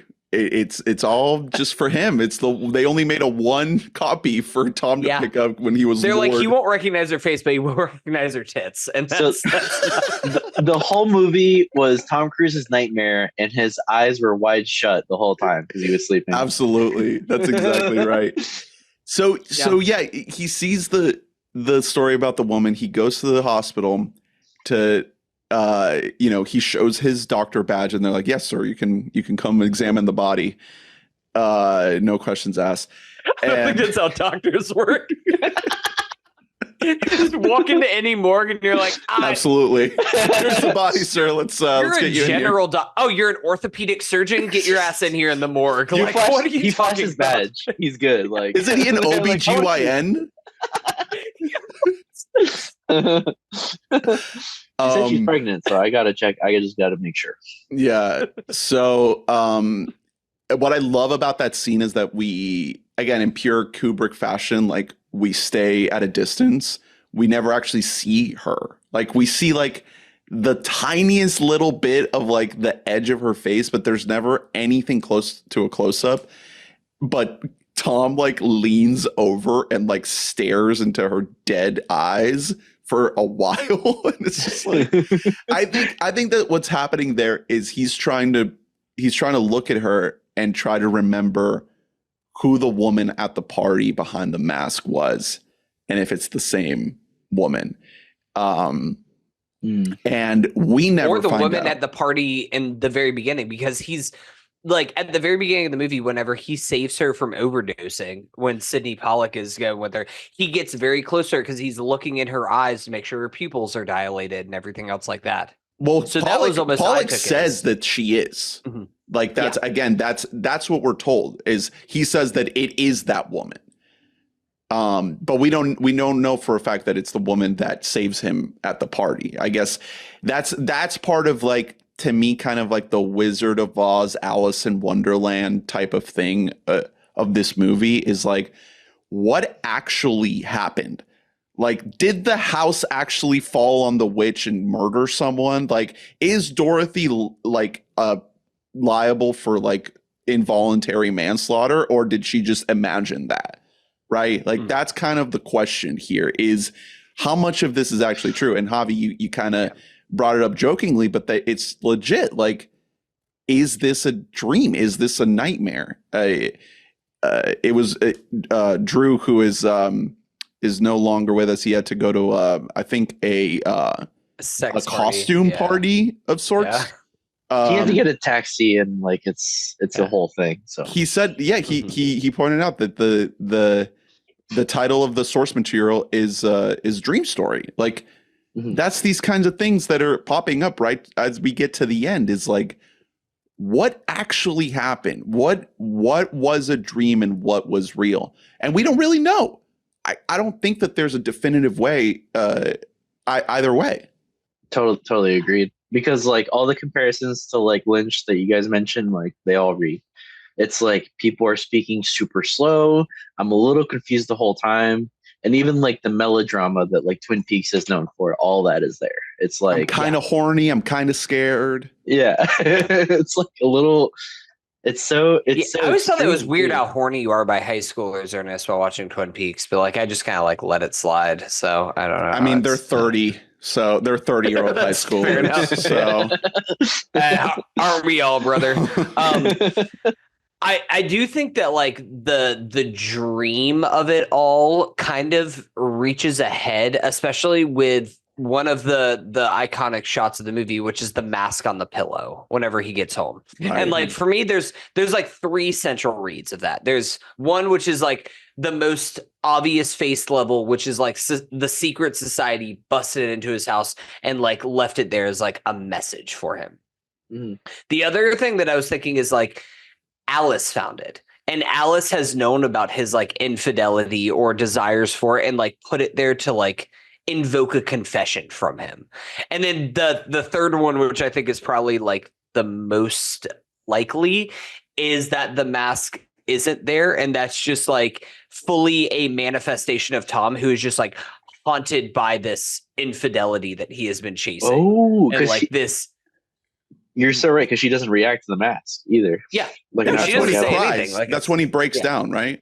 Yeah. Yeah, it's not like she ever like picks up the mask and is like, "What is this?" Like she doesn't react to it. He just sees her sleeping, and he just sees like he sees the mask there, and it's almost like this ghost that has been following him, and, like just like the guy who's actually following him. That he's just like, I just have to like communicate with my wife. That's the moral to the story, fellas. I have to be a little bit more vulnerable, and we can talk about how horny we are for other people, and that's okay, and it doesn't have to be a big fight. That's probably what you're getting at. I mean, I think when you're thinking about the mask specifically, like there is a moment when he doesn't he put it in a safe. Isn't there a moment he like reaches down? So yeah, it's like, why put it in a safe? If like, does she know the combination to the safe? I think he like locks it in like a cabinet. It's like a cabinet with like a lock on it. Okay. Yeah, but like he at the next day he takes out like the costume. It's not like the mask would be separate from the costume for any reason. Oh, because he tries to return it, right? He's like, he returns it. That's where he goes to the costume store and he sees the daughter and the two guys from the night before. And he's like, I got to charge you for the mask. It's not here. Whoops. By the way, the look of some of these shots in the apartment in the penthouse, really cool. Like the blue lighting that's happening in there, very eerie. Again, very dreamlike. One of the other crazy theories about this movie actually relates back to the original source material, in which the character is Jewish, and his Jewish faith is actually a big part of the story in the novella. And Kubrick decided to take that out. So some of the theories around the movie have to do with the Christmas setting and sort of like the presence of Christmas throughout the movie. And it kind of like the behind the scenes, incredibly like subdued subplot of a Jewish man fighting against like the oppression of Christmas to keep it at bay from like invading into his Jewishness. Again, so many crazy theories out there. That's one. Would have loved to seen Tom play Jewish after his starring role as playing Irish. Like, just would love to see the range from Irish to Jewish. But this is one that I would be interested to explore a little bit further, because if you pay attention in the background of a lot of these scenes, like there's a lot of Christmas stuff. There's a little bit of Jewish stuff. Like there's a couple menorahs in the apartment here and there, like very, very in the background. They're never overtly like pointed out, but they're there. And just, I guess just in general, like the idea of this movie as a Christmas movie is kind of crazy, because it came out in the summer and there's nothing about it that feels Christmassy. It's actually a perfect like spooky season movie that, you know, we're covering right before Halloween. It feels more apt as a Halloween movie than a Christmas movie, but when you're watching it, it's like you can't ignore a lot of the Christmassy stuff. So there's something there. There's something about like the interpretation of like how the idea of Christmas interlocks with this horribly like disgusting, evil occult world that we're witnessing. Definitely. The way that I took the Christmas of it all, aside from an excuse to just have like gorgeous neon lighting, is that like Christmas is just like known for this time. Well, it's like simultaneously this time of like coming together and being together as a family and tight and like one unit. Like this is the closest that you'll ever be is like during the holidays, during Christmas time, we all come together. But also like the seasonal depression of it all the was another like loneliness. dark thing. Exactly. Because it's not just the whimsical holiday season. There also is the other side of just like everyone out there is feeling happiness, whether it's genuine or whether it's like artificial made for Hallmark movies. And I feel so fucking alone right now. I feel so isolated. And that's kind of like what this movie is juggling with those two ideas. It's also the capitalism of it, right? Like Christmas that too. There you is go. like the most high spending time of year. True. And that's got to be part of what's on Kubrick's mind with all of this too, is the perversion of what Christmas should be. Definitely we end most this of- movie in a toy store. Oh my God, yes. And like for most of the movie, you see the Christmas lights, and I'm thinking like, oh my God, and it's Christmas. You know what I'm saying? Like it's making this worse, but it's also definitely a part of the whole story. But especially at the end, where I'm like in full like, okay, it's Christmas mode. I guess it's like the most Christmas part of the movie because everybody's like Christmas shopping. I'm pretty sure there's at least They're with the kid. Finally, he remembers that he has a child. And so most of this movie totally forgot, except It's okay. So did Tom. So you're fine. Yeah. Right. But I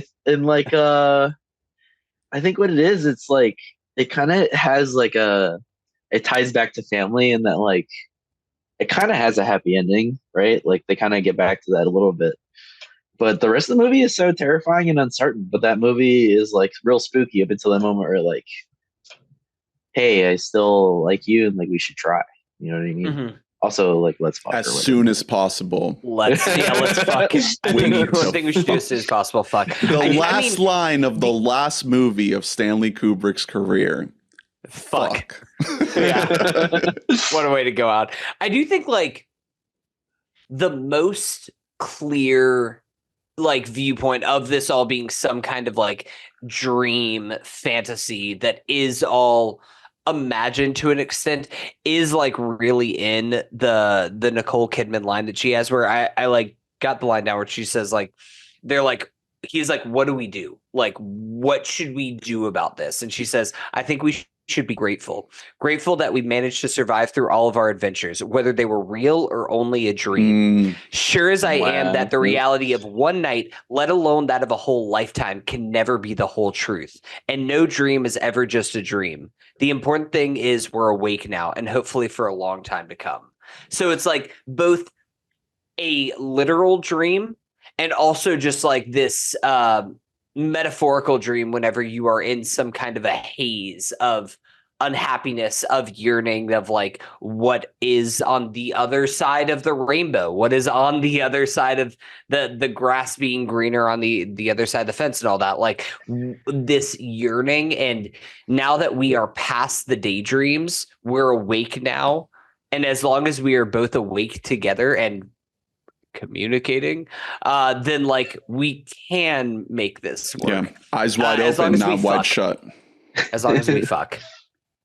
As soon as possible. So we gotta hit the big Sidney Pollack scene. So thoughts on like this entire, it's essentially like an exposition dump that he gets of like, you know, trying to tie whatever loose ends we can before we close out.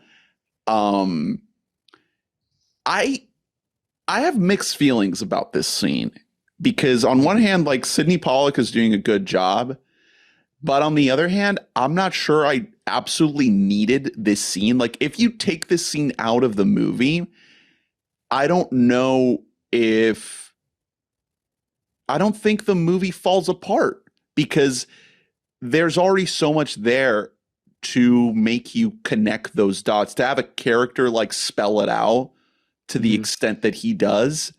I appreciate it, but it's not like This movie is not regarded as like an all-time classic by the populace. It's regarded as an all-time classic by like cinephiles and movie aficionados and like Kubrick heads. But this movie received a D- cinema score when it came out. Like it wasn't nominated for any Oscars. Like it didn't do that well financially. It's not like that scene was the key to making the movie click for mass audiences.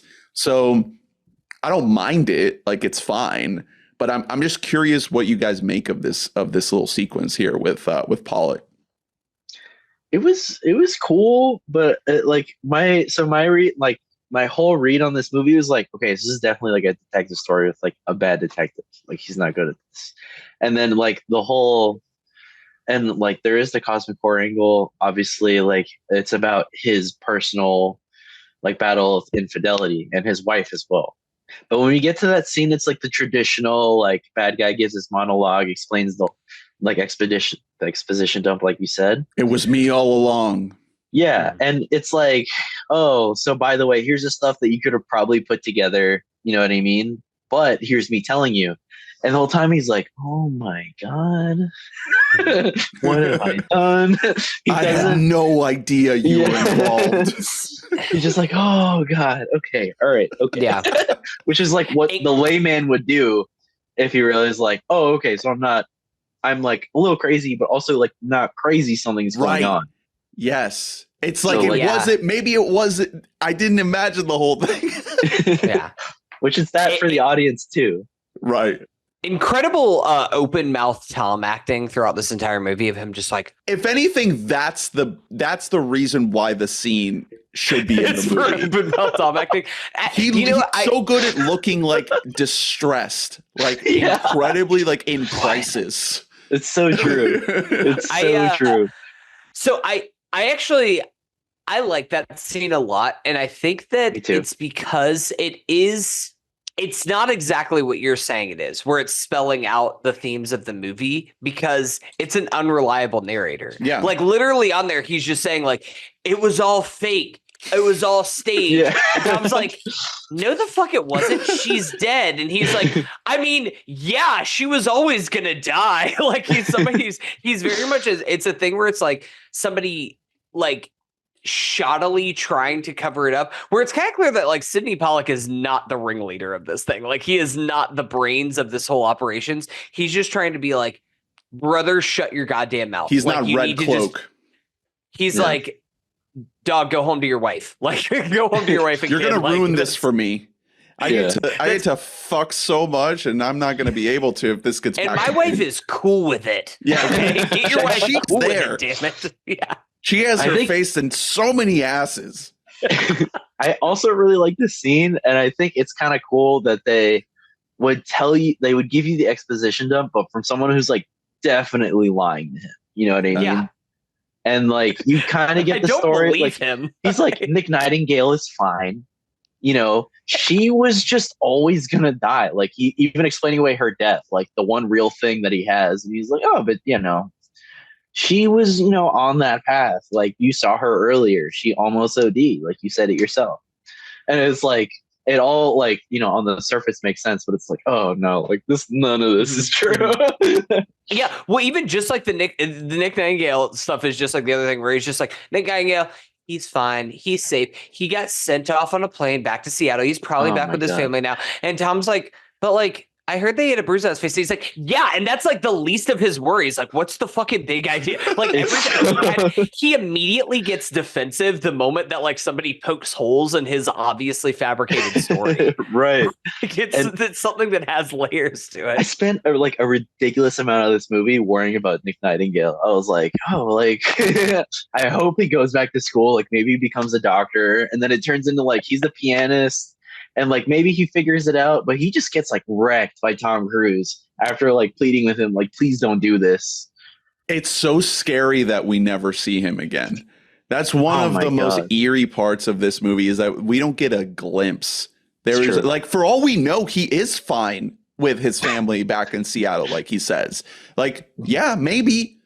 But the fact that we don't know for sure is like really terrifying. Like, you know, it's just one of those things. I just feel like there are so many aspects of the way this movie is put together where any way you look is a really dark corner to go around. Mm-hmm. And part of the fun is trying to poke around these corners and think like, what if? But it's also like, it's also real. It's like Stanley Kubrick died. He died. He died 6 days after the first cut of this movie was screened. And this movie came out, a few months later, and there was so much anticipation building up to this movie because nobody even knew what it was about. Everyone knew Kubrick, Kidman, Cruise, and, something weird, something sinister, and that's it. And I think part of the hype was in maintaining some level of secrecy and not, giving a bunch of plot summaries and details about the movie. So it was definitely like played upon, but the reality is that like this is a story about incredibly dark shit, and it's shit that we know is real. Like we know Jeffrey Epstein, we know like P. Diddy, like this is real. This has happened, right? And it's fun to kind of like joke around and say like, what if? And the movie is like very entertaining in a lot of ways. And it's sexy and it's tantalizing and it's erotic, but it's like, it's very off-putting. And it's scratching something. It is very much trying to, it's picking at a scab. 100%. So before we get to the categories, I have a list of big questions that I wanted to pose to you guys. So let's run through these real quick. Big question. Is this the best Tom Cruise performance? Ooh, I have not seen Jerry Maguire. That might be that's up there. If Drew was here, he would ride way hard for that. So Absolutely. Jerry Maguire is like the most Tom Cruise performance. This is what makes this amazing is that this is so, to this point in his career, this is like such an out of left field performance where it's like, whoa, I did not know that he had this in him. I cannot remember seeing him that uncomfortable like in any other movie. Like he's driving a motorcycle on an airplane or whatever. He's fine. Like he's got it down. He's a little worried, but he's not like sitting in this massive like self discomfort or just like internal battle. You know what I mean? It's again those scenes of him just staring off, sitting in the car. Tom. Open mouth Tom. Yeah, it's just like you said, Hunter. Like you literally nailed it. It's a little open mouth Tom. He's like worried. He's panting. But he's also like, I feel so bad for him. I think this is easily top 5 towards the first half, but the second half, it's like. I was gonna ask, has this? I know Born on the 4th of July is your favorite Tom, Ernie. Has this supplanted Born on the 4th of July? It has not. Okay. I Born on the 4th. Have you seen Born on the 4th of July, Javi? I have not seen it. High recommend. High recommendations. I watched it for the first time for this series, and we all did. A stone cold banger. Yeah. It is. I think the best movie of the series that I've seen that I hadn't seen before. Wow. It's a Oliver Stone. He plays a real life Vietnam veteran. Just incredible performance. I think I would probably still put Magnolia right after that. And then probably Jerry, and then this is kind of where I'm at right now. Yeah. I mean, those are all kind of the right vein. I need to rewatch Magnolia because we watched it for the pod so long ago outside of this series where we were doing PTA and like we skipped COVID it. times. We would be covering it right around here because it came out the same year, but if you want to go back and listen to a Magnolia episode, you got to scroll back a couple of years. As far as ones that we've covered in the series, like, I mean, this is right there with Jerry, with I think he's unbelievable in A Few Good Men. Like, I think that he is so goddamn good. Maverick, you got to shout out Maverick. I mean, Maverick's got to be up there. I mean, I think he's awesome in the first Mission Impossible movie. Like, that is the most that he gets to do until really like late stage in the series. That Fallout? Ethan Hunt is iconic. Well, I'm just talking about just this series, just what we are doing on. Oh, for okay. this series. Okay. Yeah. Well, sticking to the series, there's one coming up. Friend of the pod, Brett, will be on for Minority Report. Very excited. Let's go. That's another banger one. Yeah. I have that pinned as like a late entry to just like rocket up to this tier. That's such a banger of a movie. I can't wait for that one. Yeah. Oh, is this the man. best Kubrick movie? I don't think so. No. The thing is that Kubrick is like one of the great filmmakers ever. Like, he is one of those people where he's closer to a Tarantino than like a Spielberg, and that he wrote and directed 10 movies, and like that's it. That's all that we got from him. So because of that, like, he doesn't have the deep of a bench, but also he made 2001: A Space Odyssey. He made The Shining. He made Barry Lyndon. He made Doctor Strangelove. Like, he's made some of the movies that are taught in film 101. Yeah. And I think that this is still very high up there. Especially after us sitting here and talking through this movie, like my feelings about the movie have only grown after like really talking it through with you guys. That it's amazing, but you know, it's almost at that top shelf of 2001 Shining. Strange. Those are like 6-star movies. Yeah. Like, those are like beyond the 5-star ratings you can give something. What a final movie though. Like, what a one to go out on. It's so real. And it's like, and that's another thing. Like, this movie, like, in regards, like, aside from being like a really well-made movie, there's just like not a lot of movies that have made me feel this way. Like a little combination of just like the uncomfy giddiness and like also the dream. Because I love David Lynch specifically for how he's nailed like that fleeting emotion of like, am I in a dream? Am I?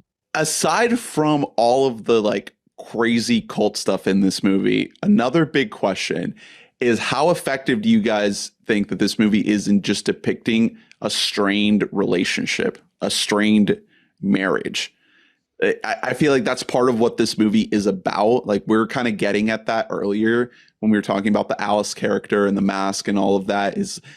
That's kind of what the core idea of the movie is, if you put aside like the really wild secret society, sex trafficking shit. It is kind of about a strained marriage. Do you feel like this movie lives up to that in any way? Oh, definitely. Especially because the ending. And with that reading, like, the ending for me was like a happy ending. You know what I mean? Like, the very final scene. They came back.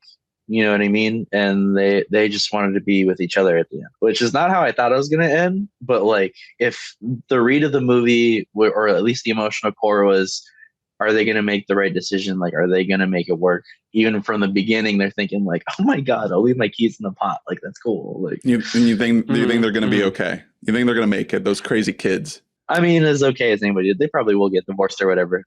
But they'll make it until the kid graduates high school. Kidman and Cruise did get divorced like immediately after this movie came out. They were together for like, they didn't get divorced until 2001. So they were together for like they made it a little bit more. Okay. Yeah. Isn't there that really famous like meme photo of Kidman like jumping for joy right after she got divorced? Well, Tom was the one who served her the papers. I know that much. But I don't know. I think this is true. If you look up Nicole Kidman jumping for joy, it's like you'll recognize the photo. She's wearing green pants and like a pink top, and apparently that happened like the moment that her divorce was finalized in 2001. Oh yes, okay, I do know what this was. Well, okay, then maybe I don't know. I do think, going back to your original question, I do think this movie, if you are just reading at base level and you don't want to read in depth to anything at all, I do think that this movie is just a metaphor for a couple that doesn't communicate to each other. Mm-hmm. And like, not even like taking out the infidelity and like that whole idea. It's just about like a couple that's been together for a long time and is not communicating, and maybe they're having sex with each other or something like that, but it feels more like an obligation than like they're actually like making love. I did a bad thing. Bad as that sounds. It's a thing where it's just like that. And like, at the end of the day, for all of their vices, neither of them actually cheated on the other one. That's so true. it's like, it's almost a thing where it's just like, well, we both had our fantasies, some more literal than others, and now we'll get through it. Now, do I think that those crazy kids are going to make it? Absolutely not. I think that a lot of that does work. I do really wonder, and it's another like just completely unanswerable question, but Kidman has talked about before about how like Kubrick would take each of them out individually and together and just like ask them all of these questions about the other one, like just fully mining their relationship. And this was just all part of like that long drawn out rehearsal process. It would be like taking Kidman out for like lunch one day and then just being like, how does Tom start his day? Like in detail, like what does he do all the things to like try to draw out like all of the, not just like the little quirks, but almost just like the little agitations that they had in each other. And like, that's one of the things where people talk about like, where people talk about like this is one of those movies that like that drove the two of them apart. It didn't directly do it, but it did have them say the quiet things out loud. It bubbled and up. like that's something that's a festering wound that then just kind of that doesn't go away. Like that's still just something that they have to be together. And based on just what little information we do have about Tom Cruise as a person, I'm going to guess that he doesn't actually take a lot of the lessons from this movie about communicating with your spouse's heart. So imagine being married to Tom Cruise. What a nightmare. Sounds like a fucking nightmare. I was hoping that the Wikipedia article for this movie was going to have a lot more goodies on that front. On just like, what the hell happened? It's very buttoned up. Yeah. It's extremely buttoned up. There's not a lot out there, but maybe they ordered the murder of Kubrick. I mean, who knows? I'm not saying that. Illuminati.wordpress.com might have said that. Maybe. I'm not even saying that they said it. I didn't say it. Okay, a couple more questions here. If you had to definitively say one way or another, if the events of this movie actually happened, which way would you go? Is it that simple to be able to put a definitive yes or no? Because I don't know. Like I don't think so. Cause I don't know. I like to believe that there is a little bit more of a literalness to it, that there is some kind of a true dark, sinister cult that's happening. Yeah. But also I don't think that the cult broke into his house and put a mask on his bed. Like I think that is a little bit of both. In hindsight, it does feel like he's guided kind of through this path a little bit, because everything almost fits too perfectly. So I have to lean a little bit more on the dream side. Okay. Because even if like he has like his agency, you know what I mean? He's still not a very active. I don't know. It feels very passive the whole time. He's just being told stuff, and like he says yes or I need that as like a reactionary measure. It's more of like, hey, okay, that cult you just happened to tell me about is exactly what I need to be at today. But he didn't like seek out like I'm gonna adult or anything like that. Who are these people? That's the other question. Is like, are they like the just the richest people in New York? Is that what we think? Like just the high end elite class? Well, isn't there, God, I don't remember what they're called now. But there's like that one super secret society that's honestly, this probably isn't even a real society. It's probably just like an internet made up thing, but of like the rich Hollywood elite that have some kind of demonic cults that people think has some kind of child sex trafficking involved and stuff like that. Late Night with the Devil. Basically, yeah. Like it's honestly like that feels like a Shudder original. Closest analogy of what they are trying to represent here. Yeah. It is broad enough and generic enough that it could be all sorts of different things. And what are they doing? Why are they chanting? Why do they have like an incense burner? Is that just to get in the mood? Is that just to get like all riled up? It's an aphrodisiac. Yeah. Do you guys never listen to like Gregorian chants, melodronic moaning to get in the mood? Yeah. I put that shit on every day before Gaia knows what's going down when as soon as the chants come on, it's like, baby. Hey Google, play Ohms. We are getting no, down it's like- tonight. I mean, the solder core was sexy as hell, so I'm totally on that boat. The biggest question, and I think Javi, you brought this up earlier, was Alice at the orgy? And I think there's a lot of evidence to suggest that she was, but logistically, like just the time that we saw of Tom like having to travel there, it seems completely impossible. Well, how far away is it? Because so the jazz club closes. It's 2 a.m. Right. He then goes to a costume store At like gets 2:30. the costume, takes a taxi to this place. He has all of this events happening. He then gets home and it's only 4:00. Oh my God. It's a quick timeline. I did write this down as like, what is the timeline that's happening here? Like, how close approximately? Because like that was almost the biggest thing where I was like, is this actually set in New York? Because nowhere you are not getting to the woods outside of New York City in like 15 minutes. Like, So I don't know what this is. When he goes to see Nick Nightingale, it's like roughly around 2:00 or so, right? It's like right when the bar is closing or something like that. And then before that, right before that, he's at this woman's house and he's saying like, oh, we're going to do it. It's going to be great. How much? Let's talk money. And he gets the call right then, like, hey, I'm going to go to bed. So realistically, it's like an hour and a half.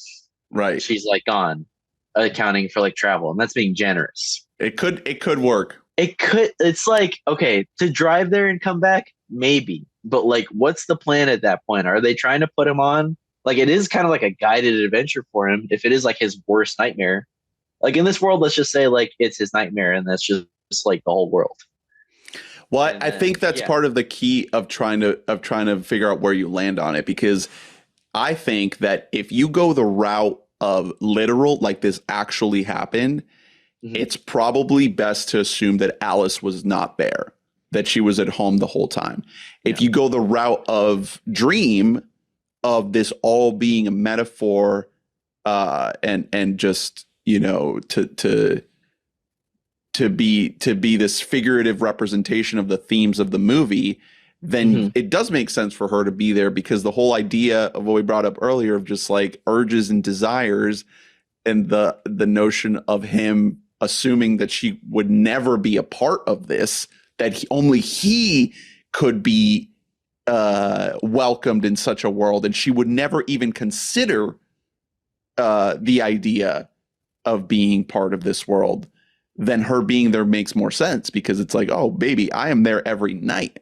Yeah, I'm always there. That's a good point. I'm the red cloak, bitch.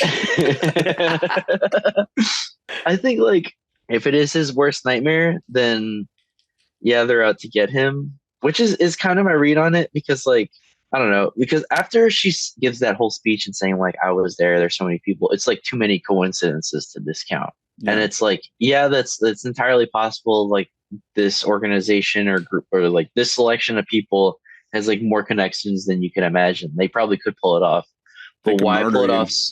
Right. They totally could.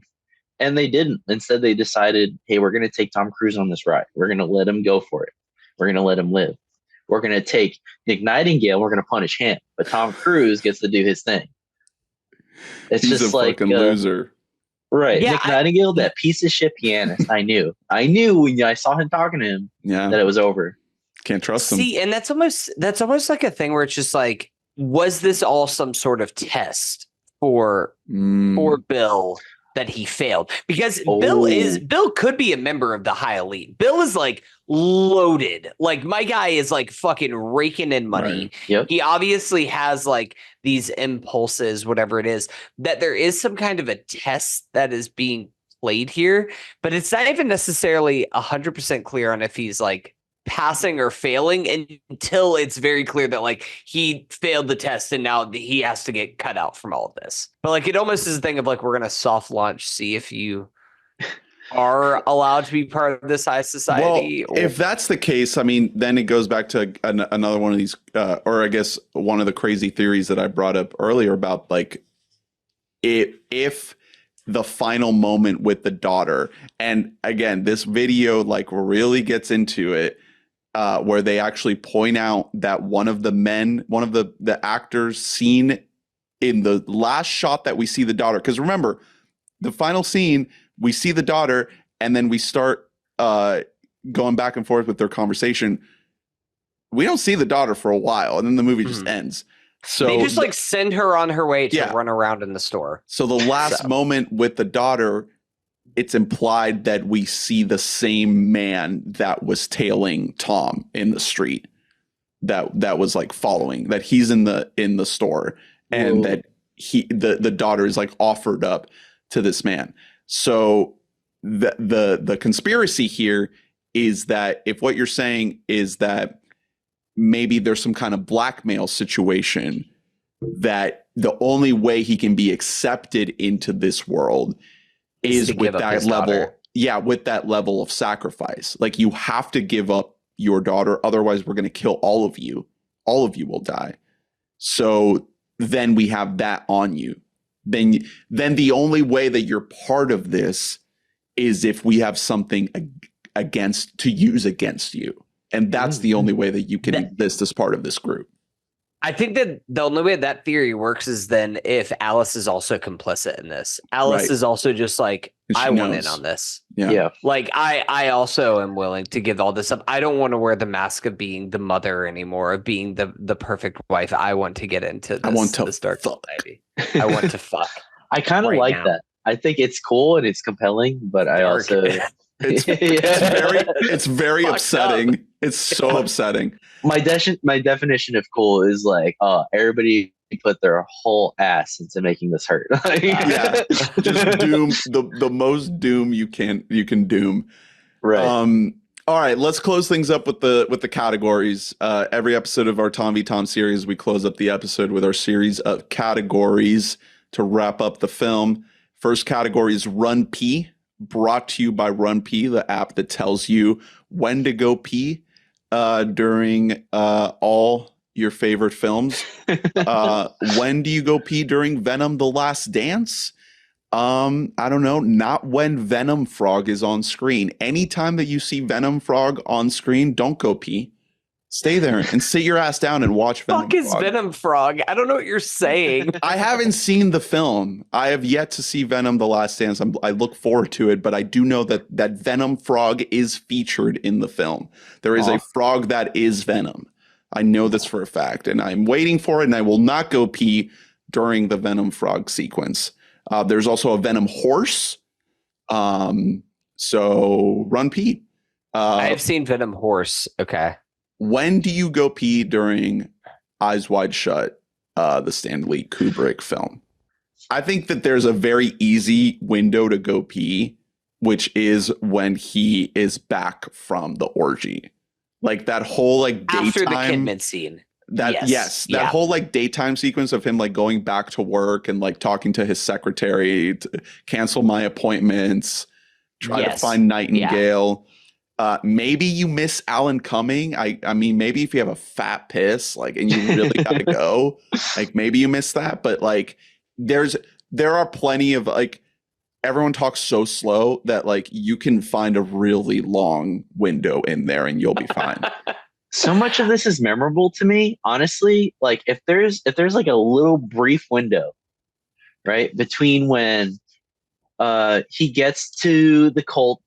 Like he gets to the cult mansion party orgy and he's there from like the moment someone says, hey, you're in danger, to like all those intercuts of people standing in front of people fucking, like you could pee there because there's not much to see anyway. Up until like he gets caught, there's that moment, which because there's like these cult guys and like the beginning is super iconic, but a lot, it's just like, I don't know, some parts of the cult stuff.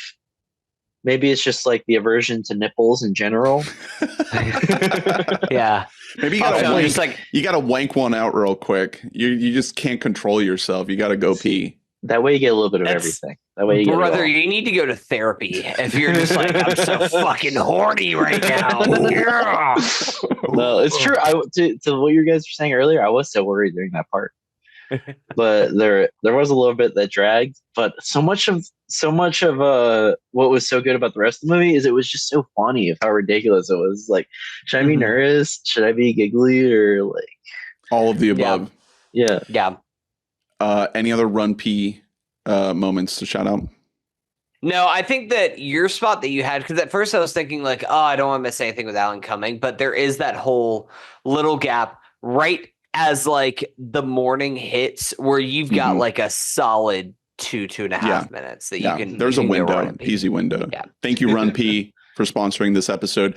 Next category is Tom swap. Could the other Tom do this movie? Could Hanks play 0%? Dr. Bill Harford? This is the most no way Hanks could do any Tom Cruise movie. That He we've was done considered so far. at one point, Kubrick, because No way. Kubrick Get was outta told here. that he should try to No cast fucking another movie star.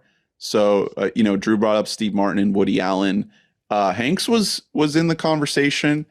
I think some of the other folks considered were. I don't think that Hanks would have said yes on this, to be honest. Like in this Bill era, of Murray, Hanks, Dustin Hoffman, Warren Beatty, Albert Brooks, Aaron Alda, and Sam Shepard.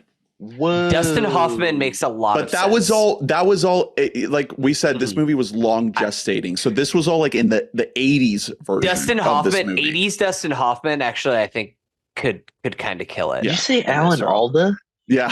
That's insane. That's an insane casting choice. By the time you get to I think it 99, needs- no way. I almost think that like you to really drive home a lot of the metaphors that we're talking about, you need like a movie star in here. Yeah. So Yes. you kind of need Cruise. And I don't again, really know who the else real could do life this. marriage, it plays so much into it. Yes. Like you can't, 100%. that's something you can't cast. That's just something that just happens because of the beauty of the universe. Like you can't go into it trying to do that. And it's just part of like what makes this movie special.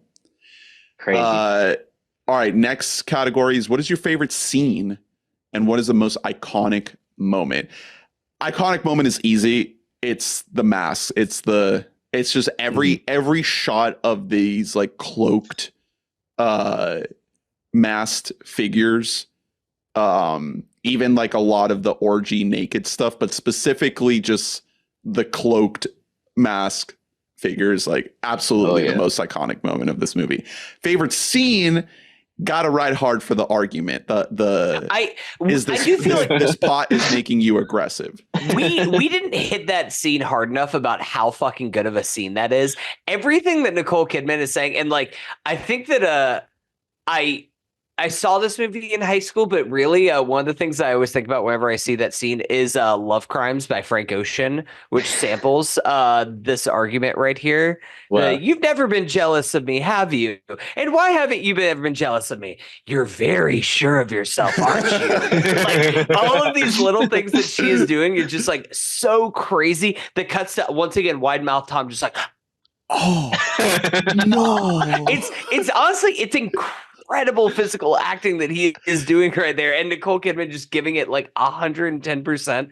Like what he's saying, I don't think we've praised Kidman itself, enough. Like she is phenomenal in this movie. she really is, because she doesn't really have a whole lot to do in this movie. Like it's very much something that in the wrong hands could just be like a really throwaway part and just a part of like a character that you really hate. Yeah. And because it's Nicole Kidman, she carries the hell out of these scenes, and it makes it all the more important that you have this fight scene happen at like what minute 25 in this movie. It's super early, and it's laying the groundwork for the rest of the film to come. Absolutely. Of like everything that you need, of like this is what their dynamic is. Yeah, sure, she's had like her own impulses and stuff like that, but also like Bill is a fucking dummy. Bill doesn't think that girls can get horny. Like this guy's fucking stupid. Like you're a doctor. What's your deal, guy? Yeah, he's got Javi, no street smarts. Favorite scene and most iconic moment. What are your thoughts? Part of me wants to say like the big exposition dump at the end, just because like I started to realize, okay, this is kind of falling into place, and I just started to validate how I'm feeling about this movie. But something that's so chaotic, like after the jazz dinner and going to the costume party, and he goes to see this guy, like doesn't know who he is. That's like when you're starting to get like oh, there's two like half naked Chinese guys, and also the guy who he says is his daughter is there, and she's like more than likely being trafficked, and he's like, I'm gonna give it to you later. But what kind of coat do you want, by the way? Which I looked up the exact line, and she says you should get The whisper. Yeah, exactly. A coat lined with ermine, which is like a kind of stoat, like a tiny little cute animal. Yeah, maybe to assimilate himself better, to not stand out, so he's not spotted. So that is like a thing of like she was one of the girls. Then is that like almost what that's implying? I think so, and it's like, and that's a part of like, also kind of adds to my opinion of it being like super guided, because it does feel like almost everybody's telling him all the right things to make him go on this path, but at the same time, like, everybody's watching this movie thinking you should not, like, this is a bad idea. Yeah, get out while right. you can. You're stuck on the train tracks, but like you don't know where these train tracks are heading. Yeah, right. And I think like I love Nightingale so much. So honestly, my favorite scene is either a toss up between the costume shop at night, like the first one, or the Alan Cumming moment, because I think it's so funny, dude. He's just like, hey, so good. like, so like, you're a doctor, right? Like, can you show me your badge again? Most iconic, I mean, definitely like walking up there. I'd say like when they ask him to take his mask off, and he's just like standing there, all the people like looking at him. When you get those close-ups with people's eyes through the masks. Oh my god! It's so haunting, scary, man. It's so scary, dude. It's so iconic, man. It's so awesome. The vibes in that house are so fucked, man. Like, it's so bad. I love. I don't know how you could even get like aroused in that situation. Like, it's so terrifying. That's like a literal like litmus test for like psychotic behavior. Crazy shit. All right. Any other favorite scenes, iconic moments to shout out? I gotta shout out Todd Field. Like that's that little sequence. Also, Nick Nightingale, incredible name. Just a sick ass name. I want to name my child Nick Nightingale. Like, that's so cool. In like the beginning, it's like, oh, he didn't finish school. He's like not a doctor. He's a loser, right? And it's like the vibe is like he's a loser. They do everything but say it. But I'm like, oh man, I hope Nick Nightingale comes back. You know what I mean? I want to fucking chill with Nick. Yeah, he's a rizzed up swag master. Like, all right, next category is fellas WYD. What you doing? What would you do? Your homie from college. You meet up with him. He's, he didn't like graduate with you. He dropped out. He's now like a jazz pianist or so, and he tells me about this like really sick party. Very exclusive invite. I just got the password. The moment where he answers the cell phone. You do have a wife and child at home. What you doing? That's rough, man. I mean, I think that part of me would definitely want to go, but to go alone is a bit much. That's the thing. I'm taking, like, I know Nick has to like play a gig, but I need somebody else. Like, the buddy system is important here. The moment that I walk in there and I see some like weird cult shit, I'm fucking peacing out, dog. I'm getting my ass out of that house so goddamn fast. Like, sprint. Yeah. Like, one look at the chanting. You're just like... That's so funny. Also, I'm not being like stupid about it and leaving like the receipt for the costume in my pocket and things like that. Once again, Bill's kind of a dummy for like, as much as he's like a smart lawyer or smart doctor and everything else, like, he's fucking stupid. Like, what are you doing? Like, he's not good at it. Like, he's just like fumbling the whole way. I mean, I don't know. Maybe you go home and you wake your wife up and you're like, hey, you want to do something fun tonight? So you horny, huh? Yeah. You want to call the babysitter? I got the password. Get us a limo, roll up. If I'm there, I can't help but think like I'm talking to Nick Nightingale. I was like, oh, you're wearing a blindfold, huh? Could you imagine like I show up with a mask? And then I just go home. He's like, no, I'm You get a gonna good go. night's He's like, sleep. no. He's like, no, please don't. And I'm like, no, I'm just fucking with you. I'm not gonna go. Like, I'm tired. I'm gonna go. Yeah. You got work in the morning. My ass is in Patience to bed see. like 3 hours ago. I had this tuna salad and coffee for lunch, and I am just ready to go home. Like, it's messing me up, dude. Yeah, my farts are rancid. Like, no one's gonna want to have sex with me. It's like I've already been rejected by I've already let down a sex worker tonight. I probably should just call it a night. I probably should just go home to my wife and kid at this point. Yeah, like those frat guys called me like a bunch of slurs. Like, I'm done, dude. It's time to go home. Like, it's too late for me. But I mean, all those reasons are why Bill is so on the mission. Those are all the things pushing him to be like, you know what? Fuck it. Yeah. If I die tonight, I will say, I'm getting laid. if I'm Nick Nightingale, What a great gig. I'm doing that gig. If I'm Nick, That's a great if I'm gig. Nick, I'm just like, because he doesn't say how much it is. I bet he's getting paid It's like at least $10,000. Yeah, like that's what I was saying. Yeah. Minimum $10,000 for playing piano for like 3 hours at Right. a club where you're just blindfolded. Easy. Like, yeah, dude, I'll do Oh, that yeah. like right now. Are you kidding me? 100%. So we brought up the music a lot. We brought up the piano a lot. Another one of the theories is that Kubrick did not have the soundtrack finished in that initial screening, and that part of the evidence of like the studio tampering is a lot of the music that we hear in this movie, that high piano keys that accentuate a lot of the suspense apparently is not what Kubrick wanted.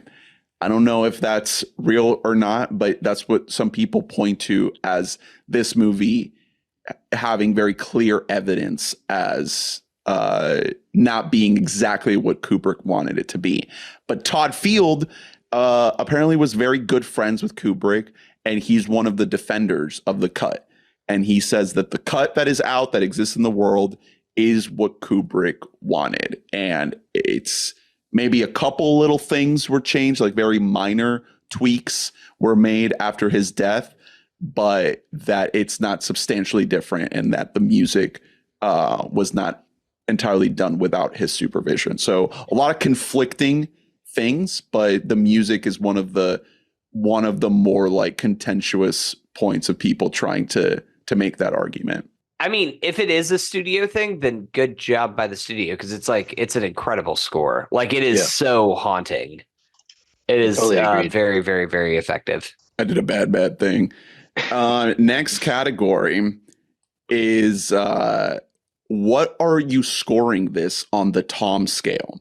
1 to 5. Historically with Cruise, the 1 to 5 Cruise scale has factored in the brow, the hair, the teeth, and the running.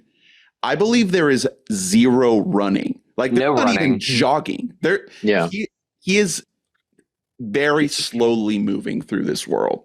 Yeah. So I don't know if you guys want to count that against the score, but everything else is like pretty close to a 5. Like, he looks amazing in this. I was gonna say, we're like reaching like peak Tom hair. His hair is phenomenal in this movie. It's the It's perfect. swoop down is like that. It looks so good.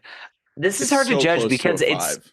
it's so different from anything that he's done before. Like, Yeah. this is, I think, like the closest that we will Subdued. get to this again is like either, I don't want to say Vanilla Sky, because that is going to share a lot of similarities in like the dreamlike quality of it all, but like almost this is something closer to like Collateral, where it feels like unsafe whenever you are just Yeah. around Just this guy. different from what you expect. Yeah. Yeah. So I don't really know how to judge that exactly. I'll give it a 4.68. There you go. Ooh. There you go. Perfect. It's- That's the perfect score. It's definitely like really good Tom, but it's not like the toothy smile, like real life Yeah. Tom. You know what I mean? Yeah. But there is Jerry Maguire is like a 6 out of 5. Like, Jerry Maguire is, Tom Cruise is basically playing himself. Okay. So it's- I can that's- actually, that's a helpful gauge for me. You gotta tap into Jerry. I have to It's so imagine like good. Jerry It's so Maguire is good. like Oh man, like I definitely want to watch that like right after. It's like really, I'm like really impressed by Tom because I haven't seen him like do a lot of this before. So I'm gonna go with my lucky number, like fucking 4, like 4 out of Yeah. 5 in here. It's safe. That's a safe pick. All right, final category: recaging and re-Robin Couch. Where are Robin Williams and Nicolas Cage in the 1999 film Eyes Wide Shut? That's awesome. I mean, there's an easy answer here. They're behind masks at the orgy fucking. Like, that's the easiest answer Okay. ever. Real easy. Nick oh, Cage man. in the costume at the costume store. Like he Yes. is that guy. Like Nick Cage doing a Russian accent in the costume with store. the the long hair. You give him the long hair. Yeah, exactly. absolutely. Yes. The Con Air, 100%. the Con Air look. It feels so right. It just feels so right. I don't want to lose Sidney Pollack, but could Robin Williams do the Sidney Pollack? He could. Oh, It'd be a little bit of a tougher jump at the end with the whole reveal, but at the beginning, I think it works. With the overdose, Dramatic and all of that. Robin, yeah. Oh, that's so apt. I love that though. That's like really cool. I like that. I mean, if we're putting Cage anywhere else, I mean, could Cage be Nick Nightingale? Like, I feel like he could do that. No, could Cage be the naval officer that Nicole Kidman is fantasizing about? So it just keeps cutting to Cage just like, oh yeah, he's just like pounding Tom Cruise's wife. Oh my God, that's what I want. That's too good. That's amazing. like an objectively more enjoyable movie. Yeah, I think that's how we make it a better That's movie. so funny. Because it's still like terrifying in a way, but it's still like I'd be so glad to get that. And you in there. understand, you're like, oh yeah, I would also have like constant dreams about fucking Nick Cage. Yeah. And I would be insecure for the rest of my life if my wife wanted to fuck Nick Cage. All right. Well, do you guys have any final thoughts on Eyes Wide Shut, Tom Cruise, Stanley Kubrick? Anything you haven't brought up before we end? No, I think you guys like enlightened me a little bit more because the whole surface like emotional vibe is what I was on, and worrying about Nick Nightingale. But also everybody was like every single encounter is like a little bit sexual. So there's probably a little bit more to parse through as to like everybody's like real intention. It goes deeper. It definitely does.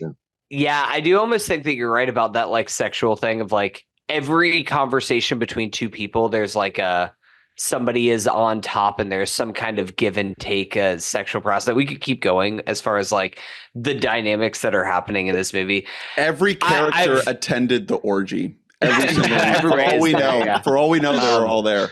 Right. They were all there. This movie's so good, man. Especially like I really loved it, especially watching it a second time and talking about it has just kind of like after talking really about it, it's like, man, even more. this is a special one. Definitely. Our boy Stanley was on it. He did it. He did it again. All right. Well, we can wrap it up there. Thank you all for listening. Please rate, review, and subscribe, like, and comment. Let us know your thoughts on Eyes Wide Shut, Stanley Kubrick's final film. Check out webottommike.net to get every episode in your inbox.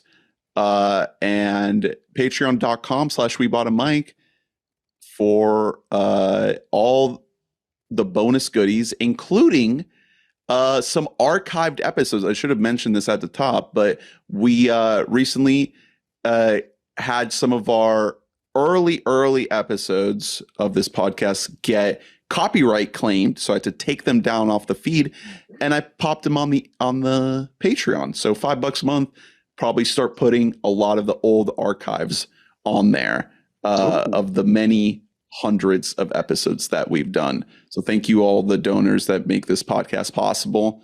Javi, thank you for coming on the show. Is there anything you want to let the people know? Anything you want to plug? Any recommendations of anything that you've been enjoying? Any parting words? My pleasure, of course. This I've not done a lot of Kubrick, so I'm super glad to be back in. for like a quasi detective movie. It was offered like way more than I think I was even bargaining for. But lately, all I got going on is hype for Last of Us Season 2 that's coming out soon. I just got a PlayStation 5, so all my roommates and I could play GTA 6. Let's go. Let's fucking go. Oh yeah, brother. Oh, man. So now I'm just waiting. Like, these days, I'm just the guy who's waiting. That's what I'm doing. That's all we can do. That's all we can do. Yeah, just thank waiting you to learn the password. Yeah. Fidelio. Thank you so much, man. We love having you on. We will definitely have you on again soon. Hey, Last of Us Season 2 coming soon. Maybe that's the next one.